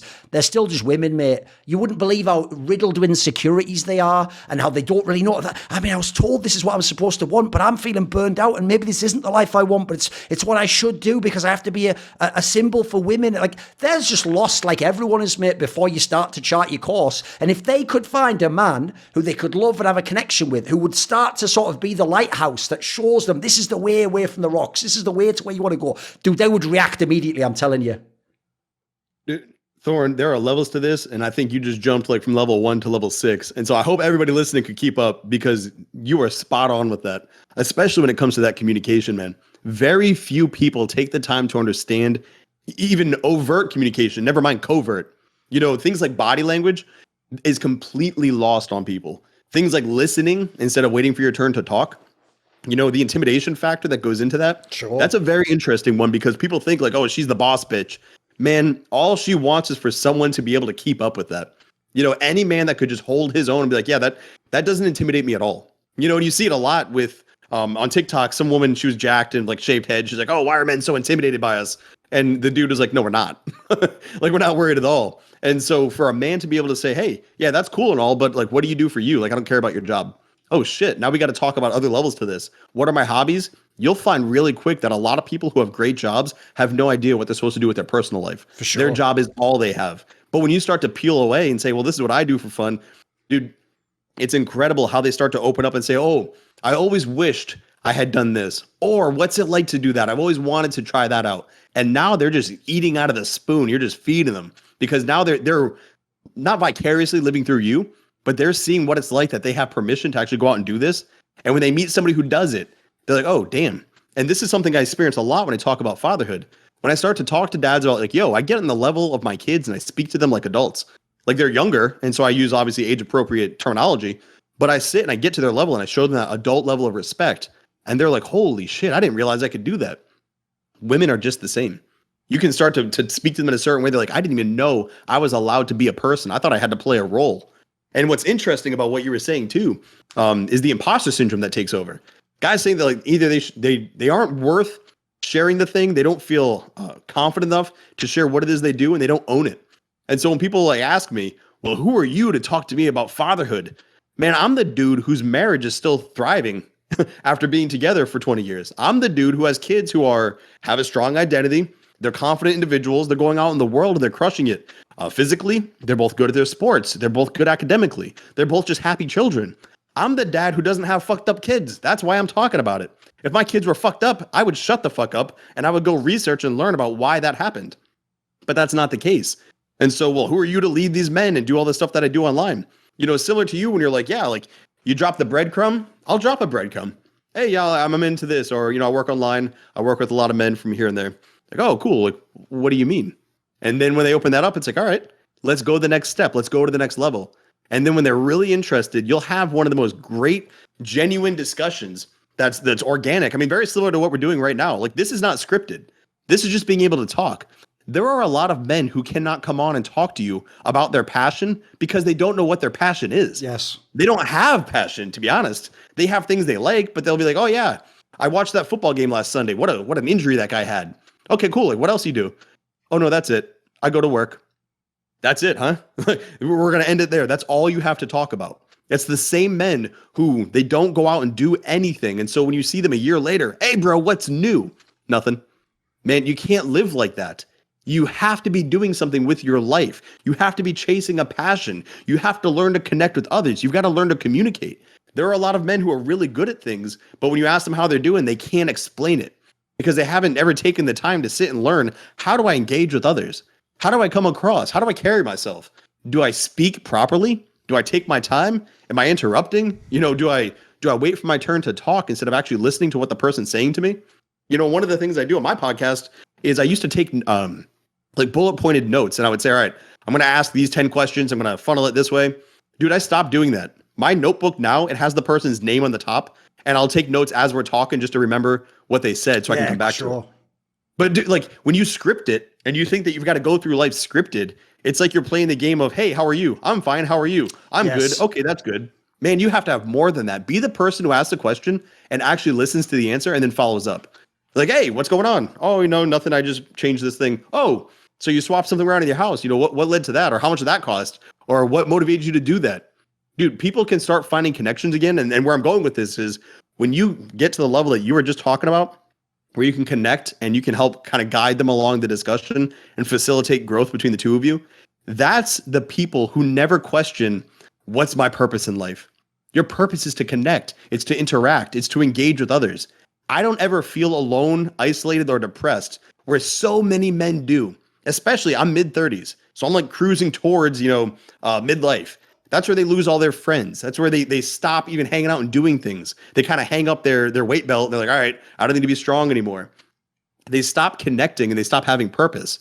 But I think that if we were to sit and have genuine connections, and you can even do this on social media, though you got to make sure you're speaking to the right person. When you forge those connections, you can get lifelong bonds that you look forward to waking up the next day. You look forward to talking and checking in with your friends and seeing what they're doing. Your timeline isn't filled with a bunch of people bitching about their life, but it's filled with people that are going out and doing things. And when you do that, man, how could you not be inspired to keep up? Like, nobody wants to be the weakest link. You don't want to be the weakest friend in the group who has nothing going on, but everybody else does. And so you feel like shit because they keep on winning. Eventually, you're going to be like, yo, I want to hang out with these guys. I've got to produce too. I've got to bring value to this group, which means I've got to do things with my life.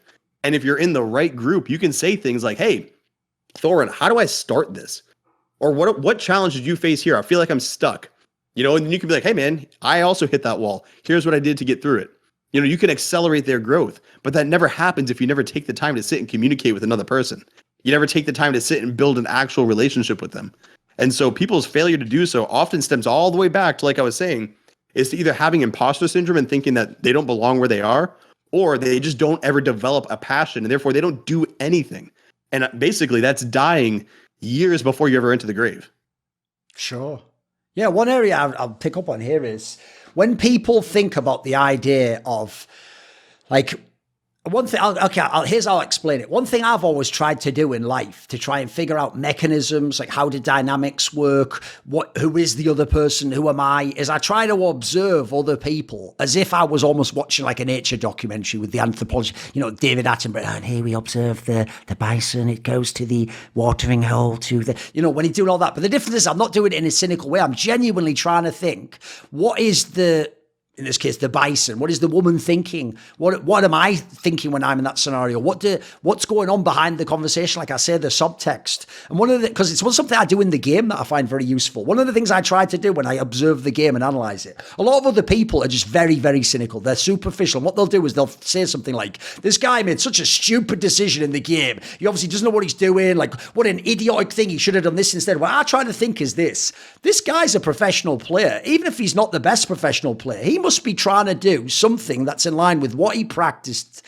how he thinks about the game. And I assume he's trying to make the best decision. He wants to win the game, even if he can't and he's not good, right? So what I try to think of when I think of women is, I remember someone once said that with men, the reason why women dress up and appear a certain way and have all these different elements of illusion to them, but how they appear is because men, we see things, we're visual, we go after what we see and what we think we want and what attracts us. But for women, it's more about the idea, it's about the feeling, it's about the headspace. So that's why the way a man lies to a woman is with his words. He sells her a vision that he's someone, that he's this idea. Well, when you have that kind of a scenario, if you're the woman, and in most cases, let's be real, they're not the ones approaching people, they're not the ones trying to be the one opening the conversation, driving it. It would make sense to. They're the ones who select. So they're sat back and it's like they're being approached. Think of one of those movies where someone's the princess and all the suitors come forwards. She's sat there and she's supposed to select from a bunch of guys spitting game, which is a bunch of, bullshit and what they think she wants to hear and what sounds cool. She's supposed to discern through all that, who then gets to go to like level 2. And then when she goes to level 2 or level 3, half of it just disappears. As you say, they give up or they think they've got her or it turns out it was all bullshit. How's she supposed to know what she wants? She's going initially off a bunch of lies that she's picking from. That never turns out to be real. And so, yes, she if you ask her or you ask the women in general, what do you want? What do you want? Now, look, if you listen to them and you listen to the Subcommunication, you will hear them say things like, I want someone to lead me. But they'll express it differently because of how they've conditioned. So like I said, they'll express it like, oh, but I feel like I'm supposed to be the one doing this and I feel like I should have this in my life. But they won't say the thing overtly. They will never tell you straight up, I want this and I want you to do this and all that. Because here's the thing, if they told you that, you aren't the guy for them. And I'm not saying to read their mind. This is the key way I want to explain this. This is how I would say it. In a way, the woman wants you to pull off the magic trick of impressing her and being a bit mysterious and something she didn't quite expect, but at the same time, you seem like you understand her and you've keyed into something. But because we're men, when we describe something that works, we might even want, I've tried this before, we might even make the mistake of trying to tell her what we just did and being like, oh, I mean, yeah, the reason this is working actually, our relationship, is because I do this and then you do that. And then also like, the way I first met you and I was like, that destroys all the magic for them. Like, here's the analogy. Think of it like a magic trick, right? When this magician does the magic trick on stage, right? You don't want him to then go, by the way, I actually didn't really saw her in half for doing any of that. Like, when I pointed over there and this bit of smoke came out, actually, she just snuck out the bottom there and her legs were never on that part anyway. And then what I did is I put a different key inside. If you do that, it ruins the whole trick. Even though it was awesome a second ago, it just ruined the whole, it feels cheap. And the reason why I give this analogy is because when I say magic trick, that's even going to mislead people. They're going to go, oh, so it's a trick. No, because a real magic trick takes a lot of fucking skill. It takes a lot of understanding of the dynamics of what the audience wants, expectation, what you're trying to present to them. And it isn't a trick. We all know going in, you're not really sawing someone in half. But if you can make us believe you are, we all have a fucking awesome time. That's exactly what we want. And we don't want it to end. That's the beauty of it, man. So the way you're talking about it being a magic trick, I view it like alchemy. And it's like, you got to put a dash of this. Like, sometimes I'll be more resistant. Sometimes I'll be more aloof. Sometimes I'll be all the way in. It's just like mixing and matching these little chemicals and these little things and seeing what it can produce. But no matter what, it makes her feel. And I hope that's not lost to anybody listening, because you nailed it there. The worst thing a man can be is boring or predictable. You have to bring something to the relationship, some kind of fire. And think about when we're talking about these relationships that are getting stale, it's because the individual, like, literally, it's getting stale. It's like bread. It's just getting harder and harder, and mold is building, and it's not good anymore. But when that thing's active, when it's charged and the yeast is growing and blooming, you're cutting it up, you're making sandwiches, like, things are happening with that bread. And so with your relationship, it's the same. You got to be feeling something, even if it's argumentative. I'm not saying you want to have a bunch of arguments in your relationship, but to have that type of relationship to where you're feeling things and she's charged up, she doesn't know exactly what you're going to do next. Bro, that's a woman who's entertained. That's a woman who's like, I don't know what this guy's going to do, but I like it. It makes me feel good. It makes me feel like we're living. We're not just stuck in a boring loop that's redundant without progress. The same thing, but we're not really going anywhere with it. That's the story of a lot of people's lives. Men too, but with men, it's a little bit different in that, you're right. We can generate the energy. We don't really need to have the feelings involved. We can eat the same meal every single day. We can do the same routine every single day. Women cannot. And so bringing that there, like I said, that alchemy, mixing things up, and sometimes it's blue, sometimes it's red, sometimes it's purple, whatever you want to make her feel. That's going to keep things vibrant and fun. And that's going to make her want to stay involved. It's going to give her incentive to continue to elevate herself as well, because she wants to keep up with you. And so and this goes back to your point earlier, a lot of these issues for the men that are looking at their wife saying she's the problem, they got to be looking in the mirror. She's a reflection of your performance. And so if you're going to say you're the leader, she's a result of your leadership. You want her to be better, you need to be better. How do you do that? You start to try different things. You start to put more things in. If one thing doesn't work, try the next one. If that doesn't work, try the next. But giving up is basically admitting this is how things are going to stay until we die. And either we're going to get divorced, we're going to split up, things are going to go south, or we're going to fucking hate each other for the rest of our days until we go to our grave and we're living in fucking different bedrooms. And that's not a future I want for anybody. And so to stay involved in the relationship and to keep this thing vibrant, you need to make sure you keep bringing life to it. And life means random vacations. It means surprise, and it could be simple things. It's not even about spending money and traveling the globe. Dude, it's about having movie nights where you go and, you light some candles and you get some shit going. You take a different approach. You jump in a hot tub. You do rent out a fucking hotel suite and you go to the honeymoon special. Like you keep mixing things up. And like I said, I've been with my woman since we were 16. And at 35, we're having just as much fun. We're enjoying each other just as much. So it's possible. And one of the things you were talking about having to do things differently, if you do what you're allowed to do, like you're saying, if they're saying that, oh, that guy's an idiot, he shouldn't have done that move. He's a professional, but he sucks. What he was trying to do maybe was something different. But how are we supposed to grow if we never break the rules? And so looking at my brand, I created the Family Alpha. That's my blog. I came from a place where everybody was saying that marriage is horrible and family is giving up, and we should talk about masculinity and the red pill versus blue pill and intersexual dynamics. And I broke every fucking rule and said, nope, I'm going to talk about this in the context of marriage. I'm going to talk about this in the context of being a father. I'm going to talk about this the way I want to talk about it. Fuck your rules. I'm doing it my way. It could have blown up in my face, man. Fortunately, I can write well and people dig what it is that I'm pushing forward. And so they supported it and it's grown since then. But dude, sometimes you have to break the rule. And sometimes when you do that, you're going to fall on your face. I've released blog posts that sucked. I've dropped YouTube videos that were trash because I wanted to try something with music or I want to try a different angle. We can't grow. And I don't know how I could possibly grow if I only did what I was allowed to do. And that goes back to our point on mainstream media. And at that level, if you only do what they're saying that you can do, you're never going to grow because they don't want you to. They want you to stay stagnant. And so I think it's important that players continue to break rules and sometimes look like absolute idiots because it means they're trying and they're growing. If you're always getting it right, it means you're not pushing yourself hard enough. If you can always hit every lift, if you never fail on a lift ever, how do you know how much you can lift? The only way to know what you're capable of is to every now and then go past the line, fall flat in your fucking face in front of everybody, stand back up and say, all right, now I know the line is right there. Let's see what we can do to push that further. Oh, for sure. Here's an angle I was thinking of. It sounds like, by the way, we have a very similar approach because from doing so many interviews and talk shows over the years, my premise is I used to do all the research and then have all these different angles like a flow chart.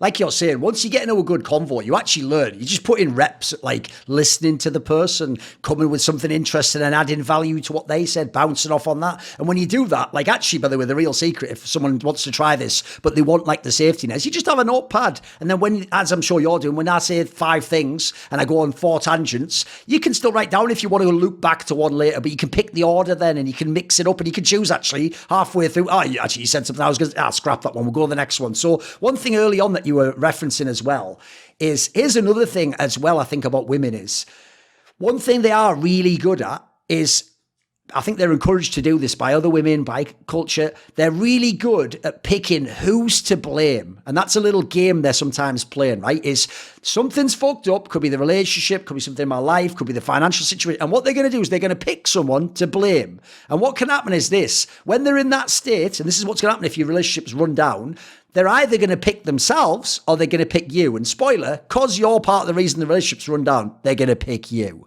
And when they do, first of all, they're not even going to be totally wrong. But here's the difference. Whereas they'll say something like, right, well, it's wrong because he hasn't done this for me or he doesn't provide this for me. If you level up Initially, by the way, they might even, I've found this can be the response, they'll then just flip it on themselves because you've leveled up and you're getting better and you're rising in respect and status in their eyes. Now they'll flip it on themselves. That neuroticism will turn on them and they'll think they're not worthy of you. They're not good enough for you. You deserve better. And here's what's amazing. In that kind of a scenario, if you can actually show them, look, actually, I've built myself up to this. And you know what? I'm bringing you with me. That's actually the whole reason we're in this relationship. We're a team. There's no man left behind, no woman left behind in this case. Let's go up together. In fact, I'm gonna work out with you. I'm gonna take you out to dance classes. As you say, I'm gonna put a bunch of spontaneous things together. I'm gonna keep things fun. The way they will respond to that, they will be so fucking grateful. The connection will be so deep, mate. They'll actually feel like, finally, in this scenario, because we all feel like this in the marketplace when we're just thinking cynically, if it's the person above me, are they below me? The person below you, you look down on me, you think, oh, I'm better than them, I deserve better than this. The person above you, when you're in that vulnerable scenario, you go, I don't really deserve them. I need it. I've got to work for it. Like, yeah, but in this scenario, if that person reached down to you, the person you think's above you, or you think succeeded you, or you think you're not with him, and they said, you know what? I've got here, you can come here with me. I can show you how. In fact, I want to support you and help you come with me along the way. Man, that would be the most positive, enthusiastic response you will ever get from a woman. No, that's very well said. And one of the things I'm thinking about is there's this mantra that I go to where there should be no scoreboard in a relationship between a husband and wife, because it should be the two of you in the same team against the world. And so the only scoreboard that you have is like you and her putting up your points against life itself. And so that was a great way to pitch that. And, you know, that angle that you took it's fantastic, because when you really think about it, and I know that this might be met with a little bit of resistance, but there are times where you've got to lean on your woman.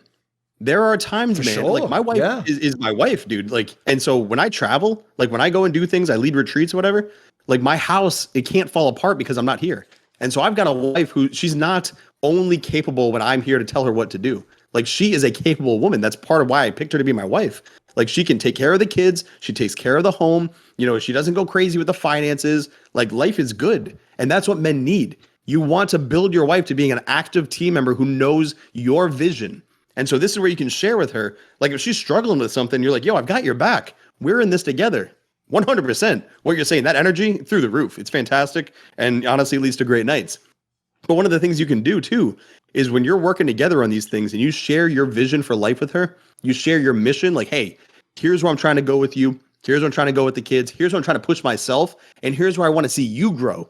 When she can see that and you can get that in her head and she knows that you have her back and you're instilling time and energy into her development, she will know how to make the right choices when you're not around. And so this is why a lot of women who are blowing dudes money, well, the dude never explained to her why they're saving the money. He never explained to her where the money's coming from. He never explained to her what you're saving up for. But when you're like, hey, babe, you know, this is the amount of money we have coming in. This is what's going out. I want us to go on vacation this summer. So we're going to start putting this much to the side. So make sure you don't spend it on XYZ. I don't want to repair the deck. We're going to save this and go on vacation. Well, if you don't tell her that and she's like, hey, I paid the dude to replace the deck. You dropped 15 grand on it. You're like, what the fuck? We're supposed to be going to Vegas and doing whatever. Like, dude, you didn't tell that to her. That's poor leadership. You can't get mad at her for her not knowing or how to read your mind.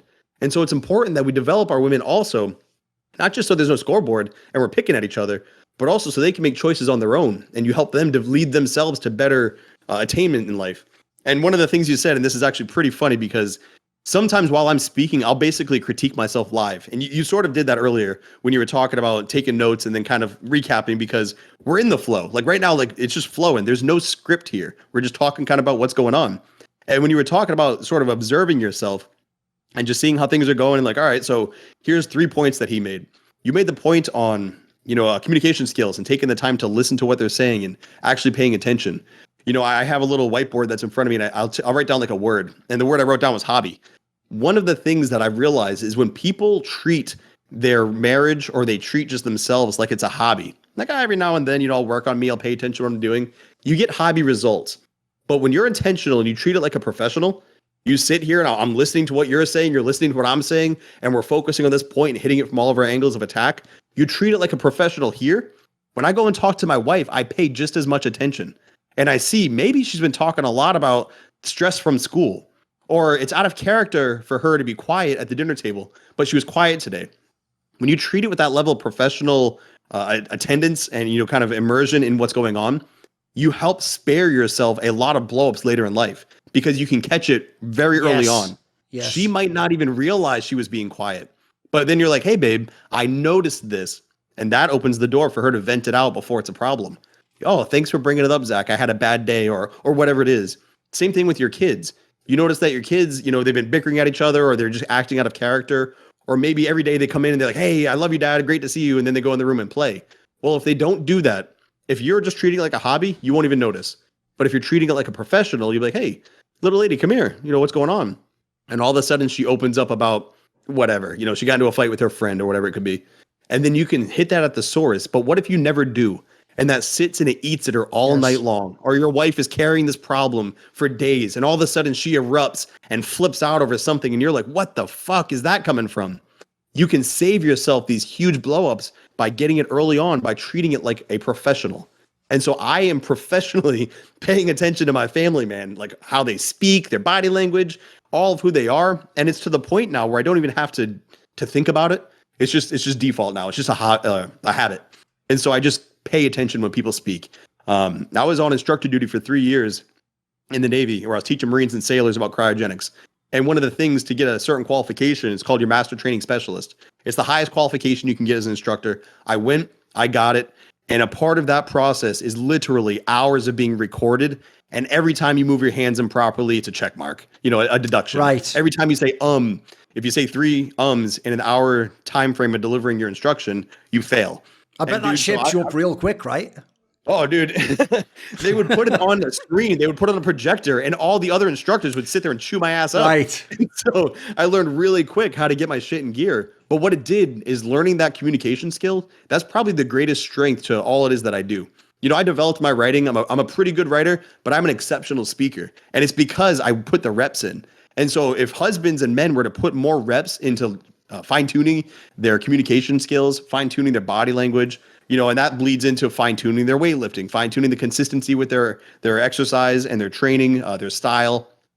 You'll cultivate yourself to being a man who receives professional feedback and return for all the reps that you put in.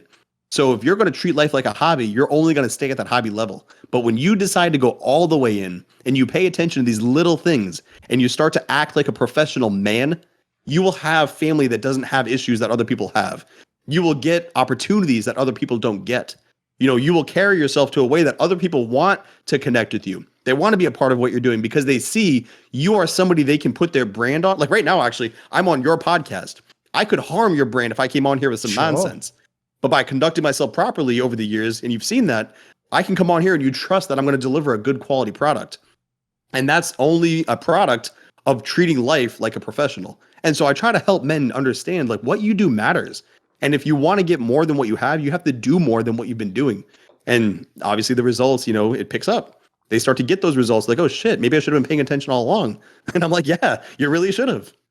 Yeah, in the same ways, if you're ever telling guys about the basic initial conversations they're going to have at the bar, the real secret is it's not about clever lines. It's about just listening and then learning like flow of a conversation, dynamics, like what sort of thing makes sense, what is funny, read the room. Like so much of it is just listen. But as you say, they're in their head figuring out the next line and what was the script. And then I want them to seem this way. Because one of the things I think so silly is like, as you say, whenever these scenarios happen, people who want to be a victim and want to blame people, they do that shit that, like, put it this way, we all know what I mean on social media, but I'll be very careful how I say it. You know where you see a certain video online and someone's going crazy and someone's being violent, and I always just go, what was going on 10 seconds before this camera started recording or someone edited something out? What were you doing to that person? What was someone saying to that person? What circumstance really happened before this person suddenly is acting irrationally and crazy? Because if your woman, as you're talking about here, if she basically blows up over nothing, loses a stat completely, storms out screaming at you, throwing stuff, and you're thinking, all I did is just like say, oh, I'm not hungry, I ate before I got home. That isn't why, you idiot. You weren't paying attention. You weren't trying to read her emotions. You weren't probably doing small things things around the house. What happens is she's picked up the slack, she's taken the shit, she's been the leader, she's been the one who's been carrying you, and then finally she's reached her breaking point. And now, over something seemingly minor to you, but that just ends up being the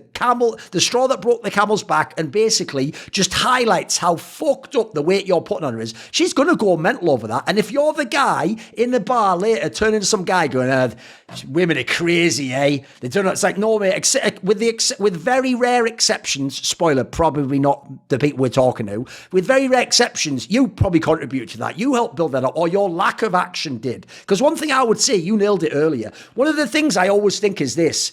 I used to think when I was a nerd, women have it so easy, don't they? They just sit back, and then all these like high value men just approach them. Like, imagine, well, hey ladies, why don't you just come and talk to us guys? Like, we're like, and when I realized this, I'm an idiot. They have the hardest life ever, mate. Like I said, they have to discern through bullshit, and people who just want them for sex, and people who want to pretend they like them for the period to have sex with them, then leave them, or even have a kid with them and then leave. And I have all these nightmare scenarios. If you're a man, it's so basic, and put one foot in front of the other, and it's exactly what we're good at as men. Like what we were talking about earlier, when you work on something, you work on it like you're a professional.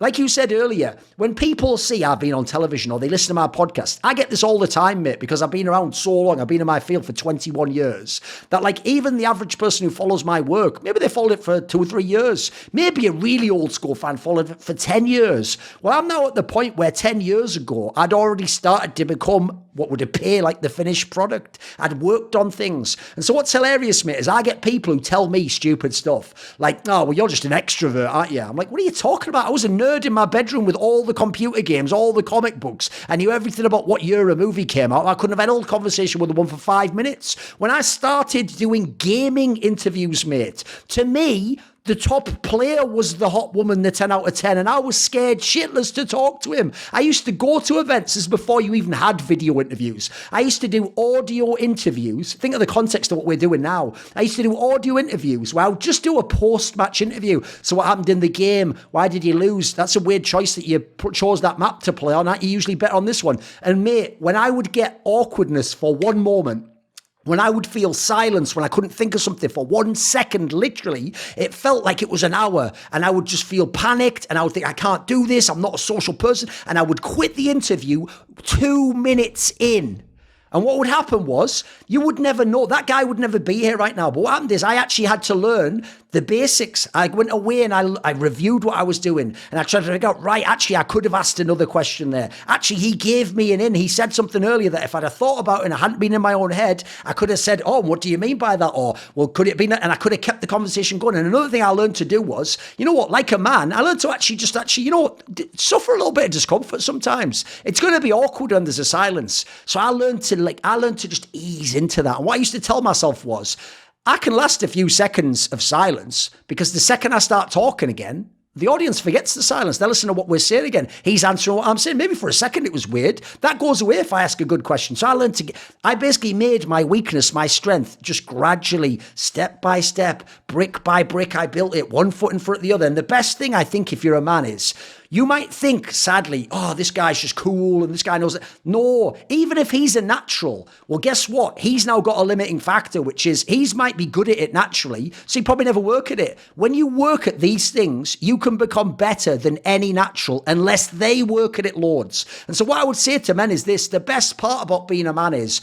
it's just the fundamentals. Like, I'll give you a quick analogy. I don't know how much sports you follow, but one of the things I've followed, because it's similar to esports, is I was obviously obsessed, not just with how good is someone. I want to know, why are they so good? What is it that makes that guy so excellent? And what's sad is, it isn't what you think in the movie. In the movie, right, it's that before you hit the last second shot, you're thinking of when your dad died and he said, son, win a championship for me one day. You're thinking about that bullshit of like, it's the hardest shot that you spin off the backboard that goes in a crazy angle and it drops 1 second as the buzzer goes. That's what wins you the game. No, here's what I learned about the greatest people in any craft, the professionals that we're talking about. They have mastered the fundamentals, and when you master the fundamentals, you become a master. Because think about it, right? I'll give you a quick analogy.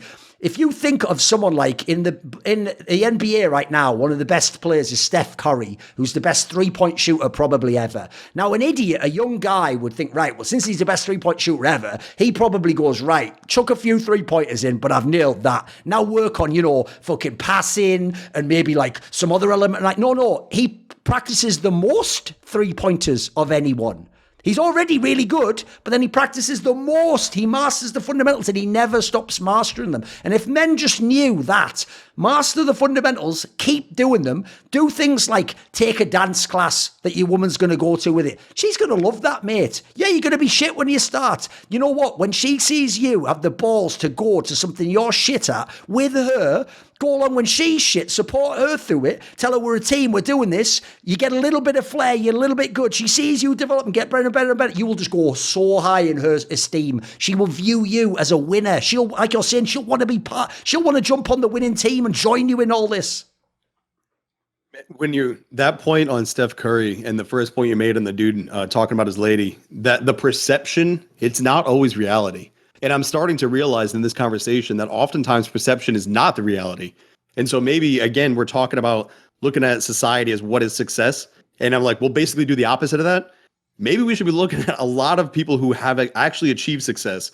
So I don't really follow any sports. I watch like American football, so the NFL. But outside of that, not much. But one person I've always been fascinated with, and obviously most people are, is Kobe. And just the amount of reps that he would put into his craft. And I always thought, I was like, damn, like that's very impressive to continue to stay that focused on getting the little things right. And one of the stories they were talking about is how he would just do like 1,000 layups. He would just keep doing layups. And here's the guy who's shooting from everywhere, but he just kept doing the damn most basic of moves to get the ball into the net. Just bounce it off the backboard, run up and roll it in. And he would keep doing it. And so people would see that like, oh, it just comes to him. It's a part of it. He trains everything. No, he trains not those little trick shots. That kind of happens. And yeah, he's probably put the reps into those, but he puts everything into the most basic fundamentals. And so that's why he's experienced that success he had. And that was a strong foundation to build on to do all the crazy shit that he did. But look at the guy you were talking about who's at the bar talking to the dude about his wife. Oh, women are crazy. Somebody watching that would be like, oh yeah, he's right. But let's go further, because the perception that you're getting there is that his wife is being crazy. That's not it. That dude messed up time again, and then his wife erupted. Yes. That was the reality. Same thing with Kobe. The reality is he did the most basic thing so many fucking times that he perfected it. And now he's able to do these crazy things. And so if we're to look at that, maybe our perception about ourselves, that the flaws that we have, maybe those are features. Maybe we should stop looking at ourselves as, the perception we have is, oh, because I'm short, I'll never have this. Because I was born poor, I'll never have this. Because like you, oh, you're introvert or extroverted. No, maybe because I put the reps in, I went from introversion to being able to communicate. It's not even that you're extroverted now. You're just capable of speaking to people publicly. Exactly. And so when people look at it, I think it's really important that we kind of dial this back. And I've actually never been down this thought before. I'm doing this live. Is that the perception is the inverse to what happened to make it successful. The perception that you have is the opposite of what it took. And so when you look at it, oh, women are crazy. No, maybe men are doing some things to make women crazy. Oh, Kobe, he's got all these craziness to him, his trick shots. No, maybe he's really, really good at the fundamentals, and he was able to find a way to spin that to the impressive performances that he's had. Or for yourself, oh, maybe he's not extroverted. Let's look at how he got to that point. And people will look at me and they'll say, oh, you must have come from a very strong family, a very peaceful family. And that's why you preach peaceful parenting and you preach family because of these things. They don't know my story. I heard you came from a really fucked up background, right? Yeah, it's wild, man. So my mom, she committed suicide when I was 6 years old. We lived with my grandmother. Yeah, we were poor. And my father was in the Navy, so he was always deployed. So I had no dad, a dead mom, and a grandma, a 7-year-old woman raising me as my mother and father. And then so I had to go through that. There was a lot of corporal punishment. I stayed back at high school. I was a horrible student, suspended, fights, the fucking works, man. And here I am talking about peaceful parenting. And so people will write this off. And they'll say things like, oh, it must have been nice to be born with a silver spoon in your mouth. Anyone who says that line, you notice, it must be nice. It's always just bullshit, isn't it? Oh, it's immediately like level 10 anger. Because exactly. I'm like, I know, it's like when you say with all due respect, of course you got to say something disrespectful. Of course. Must be nice. No, fuck you. Because it was actually very, very difficult. And I had to fight and claw my way out of it. But like you said, that fight and that claw, that is what helped me develop these skills. That's how I developed the never quit grit. And so for those who are in that position, like, well, I wasn't born with any advantages. Good. That's your advantage. You've had to fight for everything. Absolutely. Take that and run with it and instill that and take that. And, if you've done that, let's say financially, take that same mindset and do it with your relationship. Do it with your physique. Do it with connecting with your kids. Do it with facing your childhood trauma. Take that same grit that you had to fight your way to wherever you wanted to go and apply it to all aspects of your life. And so just like that dude who's talking to the other guy about, women are crazy, or looking at Curry and thinking like, oh, he's natural at it. He can work on all these other things. No, keep working at you. Keep working at what it is that you're good at and keep making yourself even better at it. And so even if you started out from the bottom, you had to fight your way to the top, that fight is your gift. And so, yeah, there are men who are naturals. They're naturals with women. They're born, 6 foot, 6 pack, making six figures out of the womb, And so those guys fist bump them. But we know what they don't have? They don't know what it's like to be faced with fucking odds stacked against them. Yes. And some may, I'm not saying like beautiful people who are all like just given life. A lot of them do have a lot of challenges.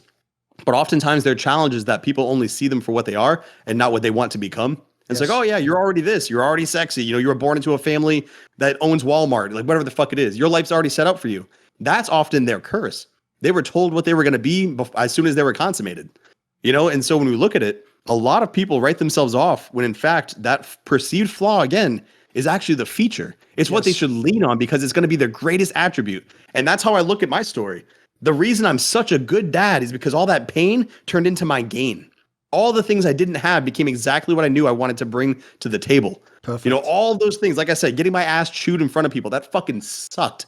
It's embarrassing. My face was red because they're like, oh, you suck here and you suck here and you got that wrong and you fucking blow it. Are you even trying? And I'm like, man, I'm kicking my ass to be here.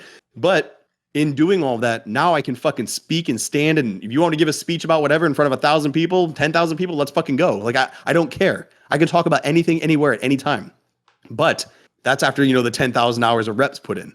And that's what people disregard, because if they have to admit that you are an introverted person who learned how to speak, or that I came from a tough background, but I built myself into being a peaceful father, then they have to admit too that their excuses are absolute bullshit. And that's what they don't want to admit. And that's why they love to say shit like silver spoon, it must be nice.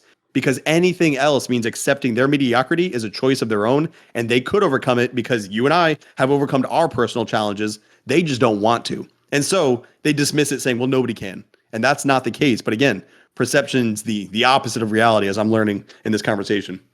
Oh, I agree. I'd even say on that point, that's also why victim mentality, where you compare your lot to the other person and try and figure out what they have that you don't have, and therefore that's why they're winning. That's even a loser's mentality too, because, for example, I can tell you from getting to go to this rarefied air of rich people who are millionaires, or they come from scenarios where their dad was a famous sports star and they had want for nothing, or they're in a situation where they're given like a job at a cool company. I can tell you, these people have their own challenge and lot in life, and theirs is just as hard in a different way. It's not financial what they're lacking. Sometimes their dad was weird, just working CEO all around the world, never had time for them. They never actually had a connection with their dad. Of course they're fucked up emotionally. Then there's all the expectations. Some of them, their dad was Michael Jordan. What the fuck are they ever going to do is what they feel. I'm just going to be no one, a blight on his ass. I'm just going to fail to live up to his expectation. That's something they think about. It's why so many of them, by the way, it's not hedonism. The reason they bottom out and become drug addicts and fuck their whole lives up and sometimes kill themselves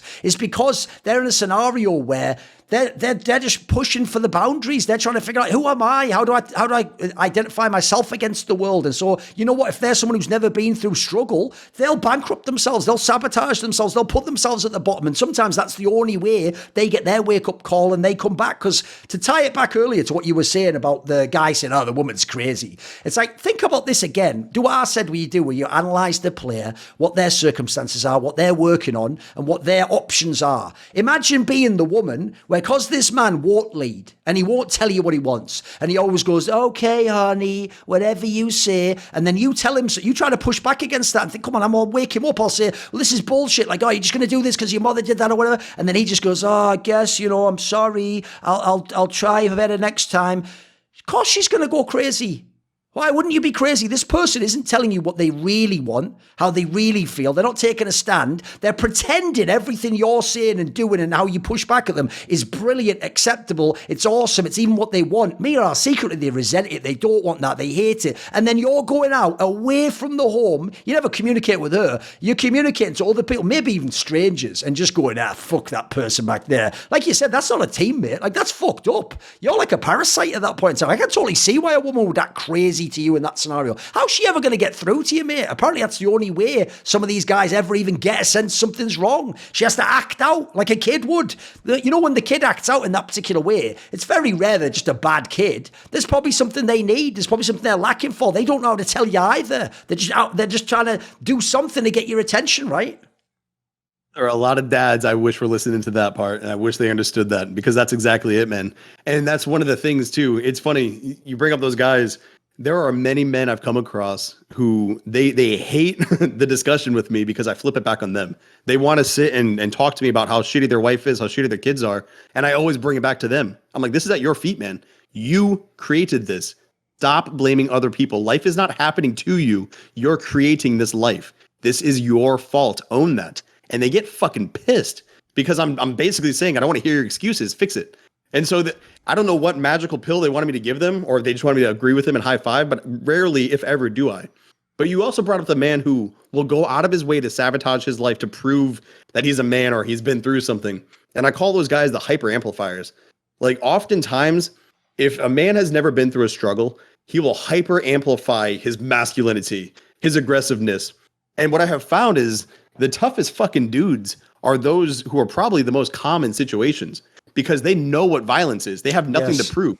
But the men who've never faced it, they always feel like they have to prove something. And I remember I was at a convention. I was just sitting there, man. And I'm just sitting there having a drink, hanging out. I think I was talking to some people. And this guy walks up to the table, like, ready to fucking fight. Oh, you said this and we're doing that. I'm like, bro, it was a conversation. Like, you got to like, why are we at level 10 here? And I think I had insulted him, or in some way, you know, like I had fucked. I don't remember the real fucking thing. It was a long fucking time ago. But he was super pissed off about something I had said because he felt like I was talking about him in front of people. And what I was trying to say is I was just pointing out a truth, a reality. And what he had to do is, because he felt like his manhood was challenged, even though it hadn't been, he had to defend himself and show people how alpha he was and how much of a bro he was. And I was sitting there having the drink, hands open. Bro, why are we so mad? Why are we letting emotions take the wheel? And he fucking stormed off, whatever, nothing happened. But it stuck with me that these men have to prove something because they've never had to prove something. They have something in them that just has to get out because their dad never said they were a man, or people have never respected them. Their wife made fun of them, whatever it was. Something stuck in them so bad that they now have to hyper amplify their toughness or their grit or the money they make or whatever it is. And they rely on that because they're so desperate for someone to say, I see you and I fucking love you. Or I see you and I respect you. And it's just like, damn, if we could just give ourselves permission to stop trying to amplify shit. And there's nothing wrong with you for having not gone out of your way. Or not gone out of your way, but having not had to experience certain fucking struggles. Like, I don't sit here and flex like, oh yeah, you know, I lost my mom, as if it's some kind of like data point to something I did. Like, I didn't do anything. I was a child and something happened in my life. But the same thing, because I was in the military, there are men who will come up to me and say, oh, I was going to join, but this happened. And so I wasn't. I'm like, bro, I'm not judging you for serving or not serving. Like, this is a choice I made because I had to get out of a situation. This is my path. They feel inadequate. And they'll come in here and they'll have this sense of shame, or this sense of like, I don't want to say beta behavior because it's such a cliche thing, but this very weak new male approach to where they're apologists for not being tougher than they are. And I'm like, bro, just own who you are. Whatever your story is, like, own that. And it's like we were saying earlier, like, if it's video games, if it's drones, if it's fucking basket weaving or knitting, like, I don't give a fuck what you do as a man. Own the fuck out of it, though. Drink your Mike's Hard Lemonade and drink it with fucking pride. Like, just own that. And I think we would see more men, I would say, kind of relaxing, taking some of that tension off themselves, some of that pressure to, like, they got to be something, as opposed to just being who they are. If they could give themselves that permission, dude, they could actualize and embody all the values and the truths they're espousing. It's good to talk about being a good man. It's good to talk about having your shit together. It's good to go online and say, hey, here's who I am and here's what I'm doing. And, strong men should lift weights and make sure they're leading from the front and confident. But then you see them in person and they're just like hyper fucking active trying to make you believe they're tough. And the dudes who need to convince you they're tough aren't tough. If I need to convince you of something about me, I'm not that thing. You would already know it just by how I carried myself. It's like the dude, you watch movies and they're like, I'm the king, I'm the king. Man, if nobody's following you, you're not the fucking king. And if you have to tell them that you're the king, you're not the fucking king. And so for these guys, I certainly hope that if you're resonating with that and you're realizing like, fuck, he's talking to me, bro, relax a little. It's okay to calm the fuck down and reevaluate your life and set some things in place for you to go forward and start living and becoming the man you want to be without thinking you've got to pretend to be it. When you were saying earlier about the people with the hyper amplifiers and they'll look for something that they don't have elsewhere and they'll make it extreme and intense, I was thinking of another trope that you see in the modern day. And like, obviously a lot of women in relationships, they're on TikTok and they're seeing these trends, etc. And it's played off as this cutesy trend in culture. I especially see it in American culture. And I just see it through a different lens. I find it so disturbing. And it's when you have those videos and it's always like this. It's always like, hey, this is the dad or the granddad who said he didn't want this dog. And it's like a little bloody poodle or something that the woman's got. But look now. And then it'll be some like beautiful music going, la, la, la. And obviously he's treating this dog like it was his princess, like it was his little girl. It's on his chest, it's licking his lips. And he's just loving this dog in such a pure way. And the women are seeing this and they're looking at it like a Disney movie going, oh, it's beautiful. Look, he's finally accessed his emotions. And when I see that, look, I have a dog and I love my dog. I love dogs in general. But let's be real, he's always my dog. And he's never going to be the most important person in my life to me. He's not going to be more important than my spouse. He's not going to be more important than any kids I might have. He's not going to be more important than my friend. He's still my dog, and we have a cool relationship, and we can have love there. But when I look at that, when I see there as a broken man, I see someone who doesn't get. There's someone who never feels like he gets respect, he gets love, he gets anything in his life. He's beaten down, and so he gets essentially this little receptacle, a dog that just does like they just love you because you feed them, mate. They love you if you stroke them. They love you if you give them. They're so simple dogs, and he's just basically what he's communicating there is a thank God. Finally, there's something that'll love me. There's something that'll give back. And it's like, mate, there's a darkness to that. Like, that's what you're doing there, actually. I mean, look, women do it a lot themselves. You notice with cats and dogs, where it's clear the same woman who goes, I don't really think I ever would want a child to bring one in. It's like, you're treating your cat like it's your child. You're talking about how you're its mama. And, like, I see so much, and I feel like that's just, it's misguided and mischanneled sort of emotion and what they want. And that they're sort of, it's a shit replacement for what you actually want, which is the relationship with your wife, where she respects you and she loves you. And as you're saying earlier, sometimes you can lean on her because you've been strong in other ways when she needed you. And so then she can be there as that oasis to give you refreshment when you come in from the battles of the world. Well, thinking about that, it immediately made me think of this, I'm not sure if it was a meme or what it was, but basically it was a picture and it said, all men only want one thing. And what it showed was this male cartoon character hugging this female cartoon character, and she was hugging him back and he was crying. And dude, it was my buddy Adam Lane Smith. He had shared it, and this thing took off. And dudes were like, "Holy fuck!" Like I've never admitted, and just a bunch of messages like this of men saying, "I've never admitted it, but like I just want to be able to sit and fucking chill out." And I was like, "God damn! Like what is up with you guys? Sure. Like it's okay to be a human being. Why do we feel that we need to keep playing this fucking role?" And it's not even that I'm saying, "Oh, get in touch with your feminine side." It's like just stop acting like you're a fucking robot, man. Like, dude. My dogs are dogs. Like, I'm 100% with you. I love my dogs. They're fucking fantastic. They're cool dudes, but they're fucking dogs. I say that I have 2 kids, not 4. I don't have fur babies. I have 2 children and I have 2 dogs. And they're awesome pets. They're loyal and they scare people away when they're near my fucking kids. I dig them. They're cool people, but they're fucking dogs. And you know what? My real relationship, my love, is with my children. I sit and I talk to them. I sit and I talk to my wife. Dude, when I'm stressed out, sometimes I'll walk in there and be like, babe, like, I don't know what the fuck is going on. I feel like every time I do something, like it's just I'm hitting a wall. Like, what's up? And she'll be like, hey, come here. Like, we'll just sit and chill. And I'm not sitting and crying to her, but she's my fucking wife. I can let the fucking guard down and be a human being.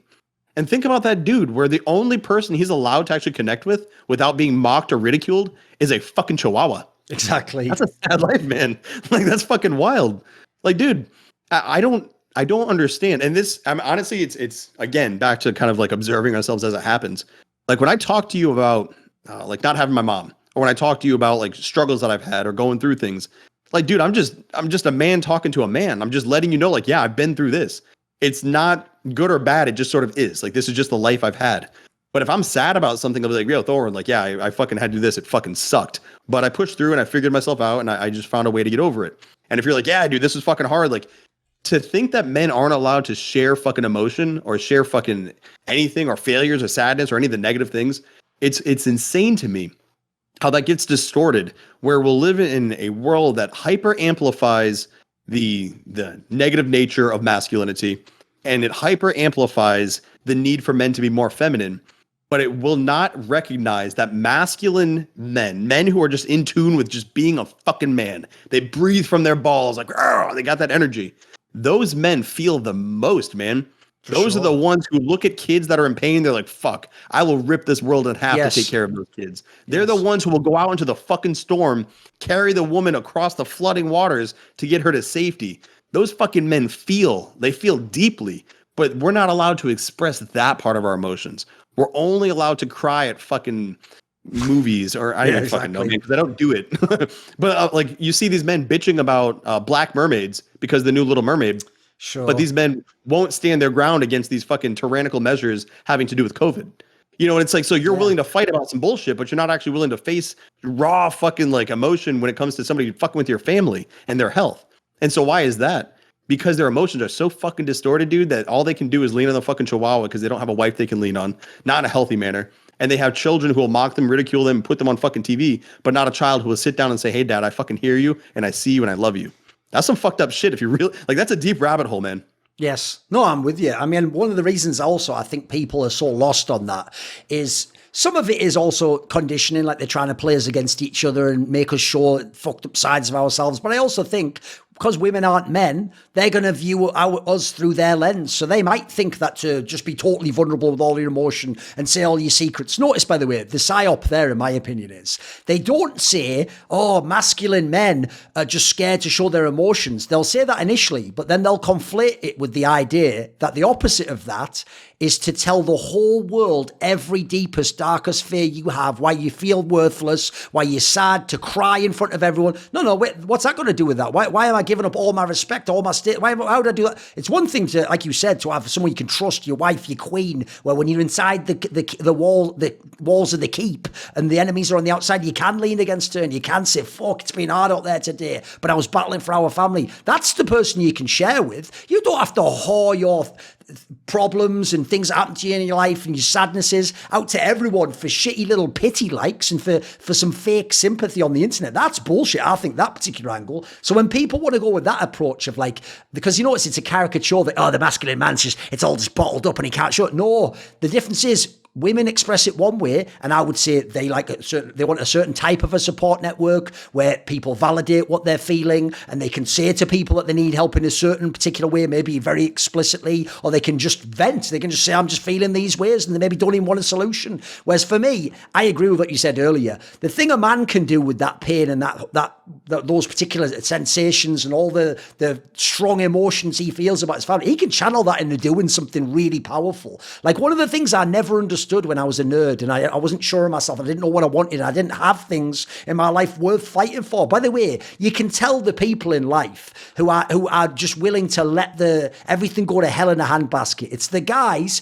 where they don't have a wife, they don't have a spouse, they don't have kids, they don't have any attachment or real material reason to care about this world. So of course it doesn't matter if women just kill their kids and if women haul themselves out and if people go and do ridiculous things in public and people disrespect them and all. Well, why does it matter as long as I just live and let live, man, and let's just go and do this? Nah, stand for something. Because here's what I now understand that I never understood before. I used to think, right, am I just not a tough guy? Am I not a warrior? Which is going to sound crazy to people who know me in esports, by the way. They'll think I love war. I love to battle people. I love to come straight at people's fucking heads. I must be a masochist, right? No, what I learned was this. I used to think, is being tough that you're never scared and you always will win the fight and you'll never lose a war? And what I realized was, I'm thinking like I have to be Superman to go to battle. Whereas I found the most powerful sense is this. It's like there's a line that says something like, we don't go to war because we hate what's in front of us. We go to war because we love what's behind us, what's at home. When you have that strong emotion, like you say, and you can see,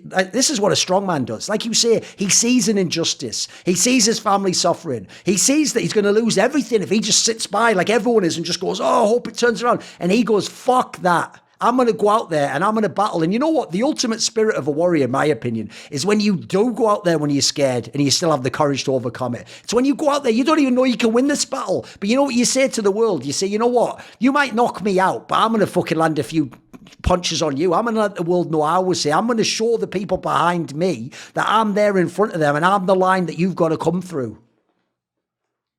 Dude, you got me fired up, man. And dude, that's the exact message that I'm bringing. You know, when we have these conversations, like it has me reflect. I mean, obviously, when you're talking to somebody, you're thinking of yourself and kind of like how you're getting to where you're at. And dude, that's it, man. Like people ask me, like, why do I do this? Like, why don't I just work a normal job and then I don't have to worry about the internet? Like, I probably work 10 times the amount of hours I would work at a regular 9 to 5. You know, but I bet you love it though. You don't have to do it because it's a job or for the money, right? You do it because you want to build something, right? That's exactly it. It's a fucking choice, man. It's a calling. It's like I don't think I could not do it because you see it and you just have to fucking address it. And I would do this I did this for years before ever getting paid. Like I remember like for 5 years I made $0.00 and I just kept on going. And like the next year it like broke 6 figures. And so cool, stick with something, it'll fucking blow up. But at the time I was like, yeah, I don't care. I'm here because I have a lot to say, because I stand for this, because I want people to wake up. And so when you see it, it's not just my kids I think about those dads who want to connect with their kids, but they don't know how. And you're talking about men to stand for something. You don't have to go out and create an online brand and turn yourself into a public persona or a public figure. You can go out there and just fucking stand up for your family and connect with your family. Yes. Volunteer to coach their sports. You know, lead your fucking woman. When people talk about their shitty wives, you stand your ground and say, my wife's fucking awesome. You know, and you do these things not because you're looking to get brownie points and oh, she heard me say a nice thing, she'll have sex with me, but because you actually fucking believe it. I'm not going to sit and play those games where I'm like, yeah, my kids suck, my wife sucks, life sucks. Like, no, fuck that. Life is amazing. And your point on, you know, going down swinging, dude, that's exactly it. And I've explained that to guys. Like, I do this and I understand, but because I talk about the things I talk about, I'm on the damn lists. You know, like I know I'm on the list. Yeah. Whenever shit hits the fan, my shit's censored. I can't be tagged in IG. This is how you're doing something right, mate. Yeah, that's it. Yeah. It's good to be disliked by the right people, you know, and I'm disliked by the right people. And so when I go down, it's not like, oh, you might get banned. That might happen. I'm not going to say peaceful things that make people happy so I can fit in. I don't want to fit in. And if I have to get banned because I say be involved in your family and be a strong man and raise your son and daughters with a fucking pride, you know, so be it. And I want my kids to fucking see that. I want the world to fucking see it. In the same way, the 300 went against the fucking Persians. They got fucking wrecked. Yes. You know, the movie makes it a little more glamorous for them. Sure. But at the end of the day, dude, they got stomped. And guess what? That lit a fire, though, in others. And so it's my hope that if I go down, 10 more dads pop up. And if they go down, 100 more dads pop up. Because that's just how you go about it. And you know what? If they ban me, delete all of my shit, I'm going back on and I'm making a new one and I'm doing it again. There you go. And there's just no quit. And so that's how I look at it. So standing for something, I think that's a better way of saying what I said earlier about men needing to have passion. Like they need to have something that gets them fired up. They need to have something where they can sit and they can talk for hours and hours about, and they can just keep going through it. And they're fucking, it's not like they're rehearsing and going through the motions, but they just feel it. They like a literal fire in the chest that they have to vent out and talk about it because they need to. Like it's like breathing. Like they have to get it out. Yes. And when you love something that hard and you live something, like if you live a message that's fucking hard, dude, every single day, I look forward to waking up every fucking day because it's a chance to do it again. It's a chance to be with my wife again. It's a chance to be with my kids again. It's a chance to connect with somebody like you and have a discussion like this. Every fucking day, I look forward to that day. And that will never end until my fucking heart literally stops because this is that important. And for me, let's say like as I evolve, like you were saying earlier, you know, marriages evolve, men evolve. My message will change. My delivery will change. Maybe I'll go more into YouTube. Maybe I'll go more into the audio podcast. Like I'll find a different way to deliver it, but never will I stop because this shit's in my heart, man. Like this is what runs through my fucking veins and this is what I do. And I'm going to do it until I literally can't. And that's the beauty of it is when you can live a life of passion and purpose, like you don't question why am I here? Like I don't ever have that weird doubt and sense of I don't know who I am or what I want to be. And that plagues many men. But when you can fucking find that thing and you give yourself permission to feel it, bro, it's the greatest gift you can give yourself. It is of everything in my life, I am so fucking grateful that I never gave up on me because now I have found myself living a pretty cool fucking life. And I dig what I do. I dig the relationships that I have. the opportunities I have, like I said, to be on here right now, like it's fucking cool to be able to bring this message to places I never thought it would go. Because like I said, for a long time, it was me sitting in the corner of my bedroom, just writing and writing and writing because I had so much to fucking say. And guess what? You've been doing this since 2001. I've been doing this since 2011. So 11 years later, I still have a shit ton to fucking say, man. And so it doesn't run dry. And again, it's not about saying the same old shit. No, you evolve and you get better at it. I can parent better. I can speak better. I have more relationship discussions to have that are better and deeper. And that's what the fuck we're delivering. And that's what we're bringing to the lives of others. And so it's fucking awesome, man. Like I dig this shit. I'd even say to rewind a little bit on something I was trying to touch on earlier. One thing I would say as well is the idea that you have to like fear failure, or the idea that like, for example, oh, she won't respect me if I like go into the battle and I lose. This is where I think people fundamentally don't understand, at least from my experience, women. Like I'll tell you from my own personal experience, right? When a woman might tell you or subcommunicate, I want security. Security doesn't mean you are always safe and nothing can ever go wrong. Because spoiler, like you can't have a life if you do that, right? In fact, if you even set up a scenario where it was always perfectly safe, well, then it's actually only safe until the moment it isn't. And because everyone needs it to be perfectly safe, everyone's going to lose their shit the second it's not safe. To me, security is the feeling that no matter what happens, we're going to get through it. This guy knows what he's doing. He'll figure out a way if he doesn't. He'll keep fighting even if he loses. I'll give you a quick analogy from my own experience. It's only a minor thing, but I think it might explain to some of the guys out there, especially the younger guys, what women mean when they say security. So there was once a scenario where I was with my partner and I was going through, this is a few years back, and I was going through an airport, right? And it was one of those ones where you're all going into one of those like passport halls. So a bunch of flights are all converging in on each other. And, you know, people are trying to do the social like awkwardness of like, you know, how many people from one queue go into this line, and then how, you know, it's you don't just let the whole queue go once. Like, you know, people are sort of filtering in and out, and it's like, it's all that awkwardness of like, do they go forwards first? Do you go forwards first? And in this scenario, the person I was with just wasn't really paying attention, and they just sort of walked in and they sort of bumped into someone, and then they started to sort of cut that person off and go in just by pure accident because they weren't paying attention, right? And this person who also, it was a man and woman as well, couple, they just basically, look, they were in the right. They sort of had the right of way. It was a bit awkward what the person I was with had done. But they sort of said it in a really shitty way. They were like, hey man, like we're walking here. Like what the fuck do you think you're doing? And in that scenario, even though, look, we're actually in the wrong. We are the one stepping ahead. I said, look, she didn't see you. And we're sorry about that. You can go before us, but don't speak to us that way. And this guy was like, well, yeah, but she was fucking him out. We're like, just pay attention. Look where you're going. I said, look, we're in the wrong on this one. But if you speak that way again, this is going to have to change into a different conversation. So can you just lower your voice and move away? And when that person, by the way, you can imagine what they're like. Then they sort of realize, like, oh yeah, this is actually, I don't want to escalate this any further. They just quietly moved on. They got to go ahead of us in the line. In that moment, I actually realized, mate, if you could have seen the way the person I was with was looking at me, we were in the wrong in a fucked up way, but just knowing that I had their back. That actually, look, even if we're in the wrong, look, we still have to be treated with respect. We're a team. We're together in that sense. Like, that is so, so powerful. That goes so far. In that scenario, by the way, I didn't win out. I didn't beat some guy up. It's not like I didn't wreck him and say, hey, well, you know what, fuck you, it's whoever's in the spot. I didn't take his energy. I just showed that person, if you're with me, you've always got someone who's got your back, and we're a team together. And whatever happens to you happens to me, and we're in it together. You know what, man? I'm listening to that, and I was thinking of these two situations. One, my daughter was talking about she was talking to one of her friends about their dads, and then she said something along the lines of like, "Yeah, well, my dad could do this," and they're like, "Yeah, your dad could do that, but not mine." And she told me that, and I was like, "Yeah, you know, I got the flexing." But another one is my wife, man. Like, if things get weird ever, like if somebody's giving her a hard time or people are talking rude or whatever, she's like, "Oh, Zach, I'll come. I'm gonna have to get you." And dude, just that little bit. Just that little phrase of my wife knowing she can come and get me because she knows I can handle shit, that shows me the status of our relationship and the health of our relationship. And so exactly what you're saying right there, it's not about going in and whooping some ass. It's just the fact that you will stand your ground and you don't let shit just fucking happen to you. Like there is a boundary. There's respect that will be had there. And you know, my wife knows, so she's allergic to eggs, wheat, and dairy.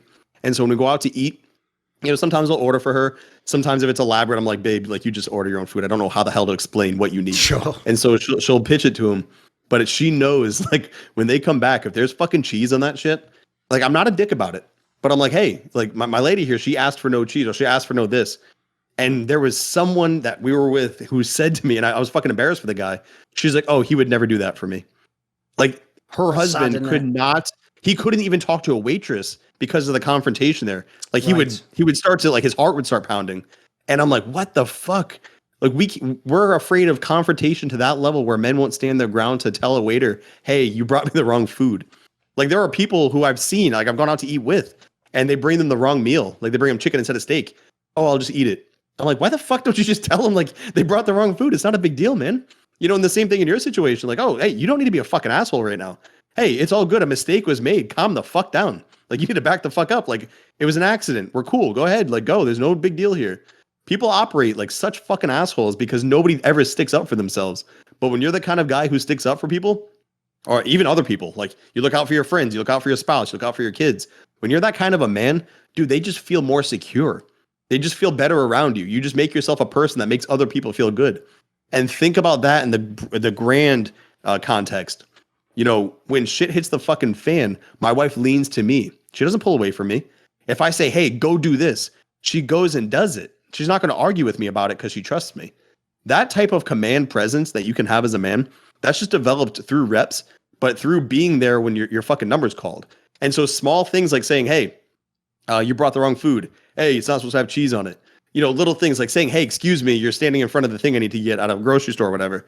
Those micro reps lead to the bigger deal. So when shit hits the fan in your life, let's say a fucking no shit scenario, you're not going to have a wife arguing with you about where to run to. You're not going to have kids who are arguing with you about should they leave the house or not. If you say go, they go. And that's one of the things where you don't abuse that authority, but you have it.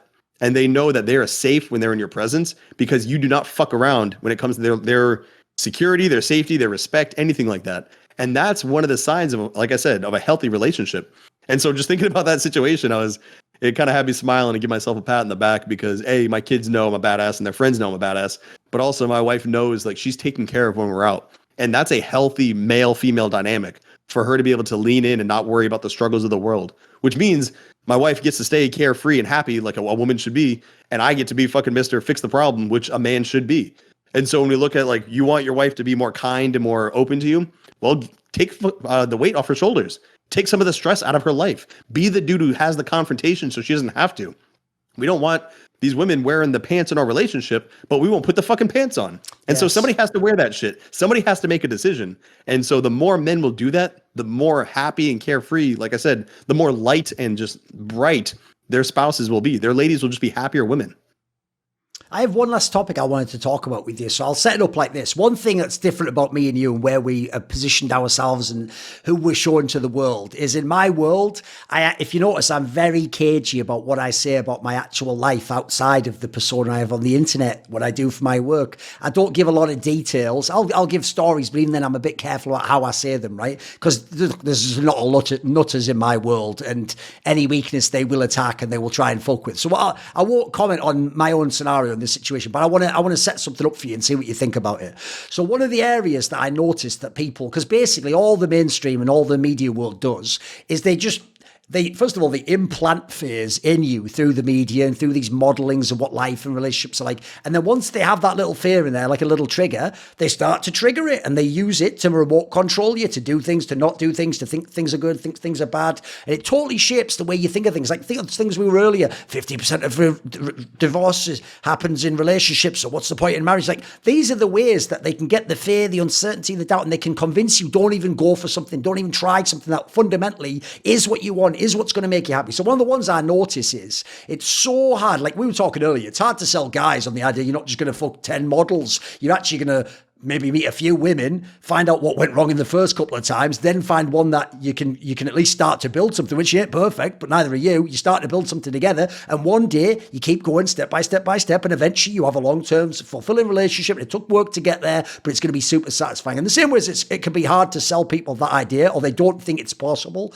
The other thing is, obviously in the modern day, I won't go into the reasons why, but people think now, well, what's the point in having kids? Or, well, I'm just not the sort of person who could be a good father. father? Oh, well, you know, I don't really know if I want kids. And what they do is they're getting played on the uncertainty of, oh, what if they don't like me? Or what if I'm not good at what I'm doing there? Or what if in this situation, like it's inconvenience to me, or it ruins my life, or it turns out I'm not the right sort of person for that. First of all, I do think, and it's been a theme of this conversation, you can't know who you are and who you can become until you face down challenges and situations in life, experience them, try and overcome them, work at them, work on the fundamentals, get better at things you're bad at. And I wanted to frame, so what I like to do is this: I love it when I find someone, it's not me who comes up with this stuff, I just remember it, mate.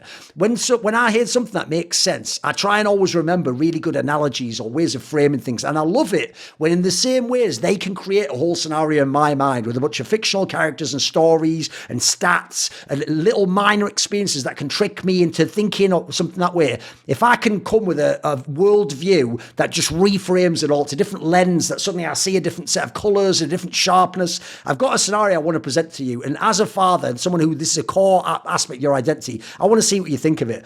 I heard someone explain in a way that I think has to be one of the most appealing reasons you could want to have a child ever as a man. And they phrased it like this. It's almost, you can already hear people in the manosphere are going to love this. It plays into those ideas of like warrior spirit and the Greeks and Western civilization stuff. They said this, they said, when you view a son or a daughter as your father, your brother, your uncle, your grandfather, almost reborn because it's through your lineage, or your mother, your sister, your aunt, your grandmother, brought back to you again because it's your genetics, it's coming through, there's a lineage going down there, but now they're brought back and they're bestowed to you to be the custodian of and to raise them to be better people and to be less flawed people and to emphasize all their best qualities and to almost be alive again in a new vessel. I think, mate, when people say that, I just get fired up. I think that's exactly what I want. What a fucking awesome challenge that would be. Think about how much of that would be on me. But if I did a great job, think about how incredible their life could be. Man, that is a good one. I've never heard it pitched like that. And so again, I'm going to be using that one too. I've got two things for me I'll be taking out. So when you see me drop those pieces on the Twitter, you'll know you inspired. I'll try to remember to give you a shout out. I remember it from someone else, so don't worry. All right, cool. So if I forget, I'm not going to feel too bad. But listen, that's one of the things, man. When I look at this, one of the things that I explain is they're like, well, what if I didn't have a great dad? And I was like, bro, that's the perfect opportunity for you to be the best dad because you know exactly what you needed that you didn't have. Yes. And so combine that with what you just said. Not only do you get to be the dad you needed instead of the one you had, but you get to look into this kid and realize they are everything that's come before them. My son and daughter are the embodiment of every fucking person on this pipeline up to me. And now it's to them. And so they're a part of me and everyone that helped create me to who I am. But they're also their own person. And so they get to be the best form of all of this. And I get to be the one to help guide them through this fucking life. To me, that's incredible, man. And so one of the ways to look at that too is having children is one of the most selfish things a person can do. You literally bring someone into this world because you want them. Not because they asked to be born, not because they wanted you as parents, but because you and a woman wanted to bring babies you want to bring life into the world. And so that's a very selfish decision. As soon as you make that decision, you have to become a very selfless person. What I do, a lot of the things that I've done in my life, I have shaped around the cornerstone of family. And so the entire brand, everything I do on my travel, like your travel tempo is probably way higher than mine because I can't be gone from the house that much. And so I look at the kids and I'm like, hey, I'm invited to a lot of conferences. And I'm like, nah, I can't travel there. I can't do this. I need to be here for them. And so I brought these kids into the world. It's my duty to give them my best self. And I wish every father would think of it like that. And if I had to travel, bro, I would bring the family with me and we would just homeschool like on the road. That's how we would treat that if that's what we chose to do. And so it's interesting when you look at it from that angle. But also you were talking about, the trolls online and, you got a lot of guys that are following you and kind of just looking for weak points to like Smog, the missing scale. They're looking to shoot the black arrow in. And so when I first started writing, man, I wrote under the pen name of Hunter Drew because I didn't want, because it was a hot topic, man, like talking about masculinity and feminine.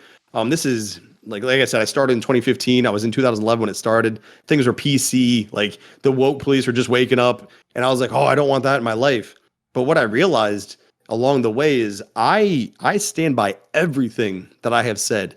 And so why would I hide my name? Why would I hide me? And honestly, what protection would that offer me? People, if they want to come get me, they know how to trace things. Eventually, you're going to see a photo. Eventually, you're going to be able to match my image to something. Sure. You know, eventually they would find their way to who I am just by my story and the story, the events of it that I've shared. And so when I looked at it like that, somebody somewhere along the way has to have the testicular fortitude to say, fuck you, world.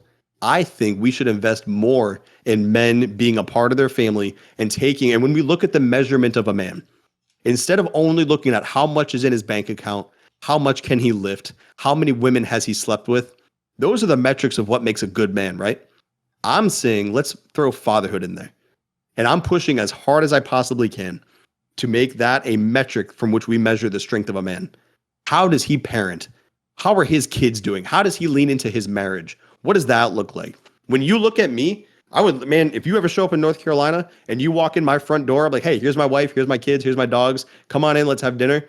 You would find a family that's better than what you see online. There's nothing to hide here, man. And what I try to do as I try to set that example, let other men know this metric of your performance as a father and a husband is as important, if not more, than every single other element to who you are. Because you made the most selfish decision to bring those kids into the world, and you brought this woman onto your life wagon for life. You vowed to be together for until death do you part.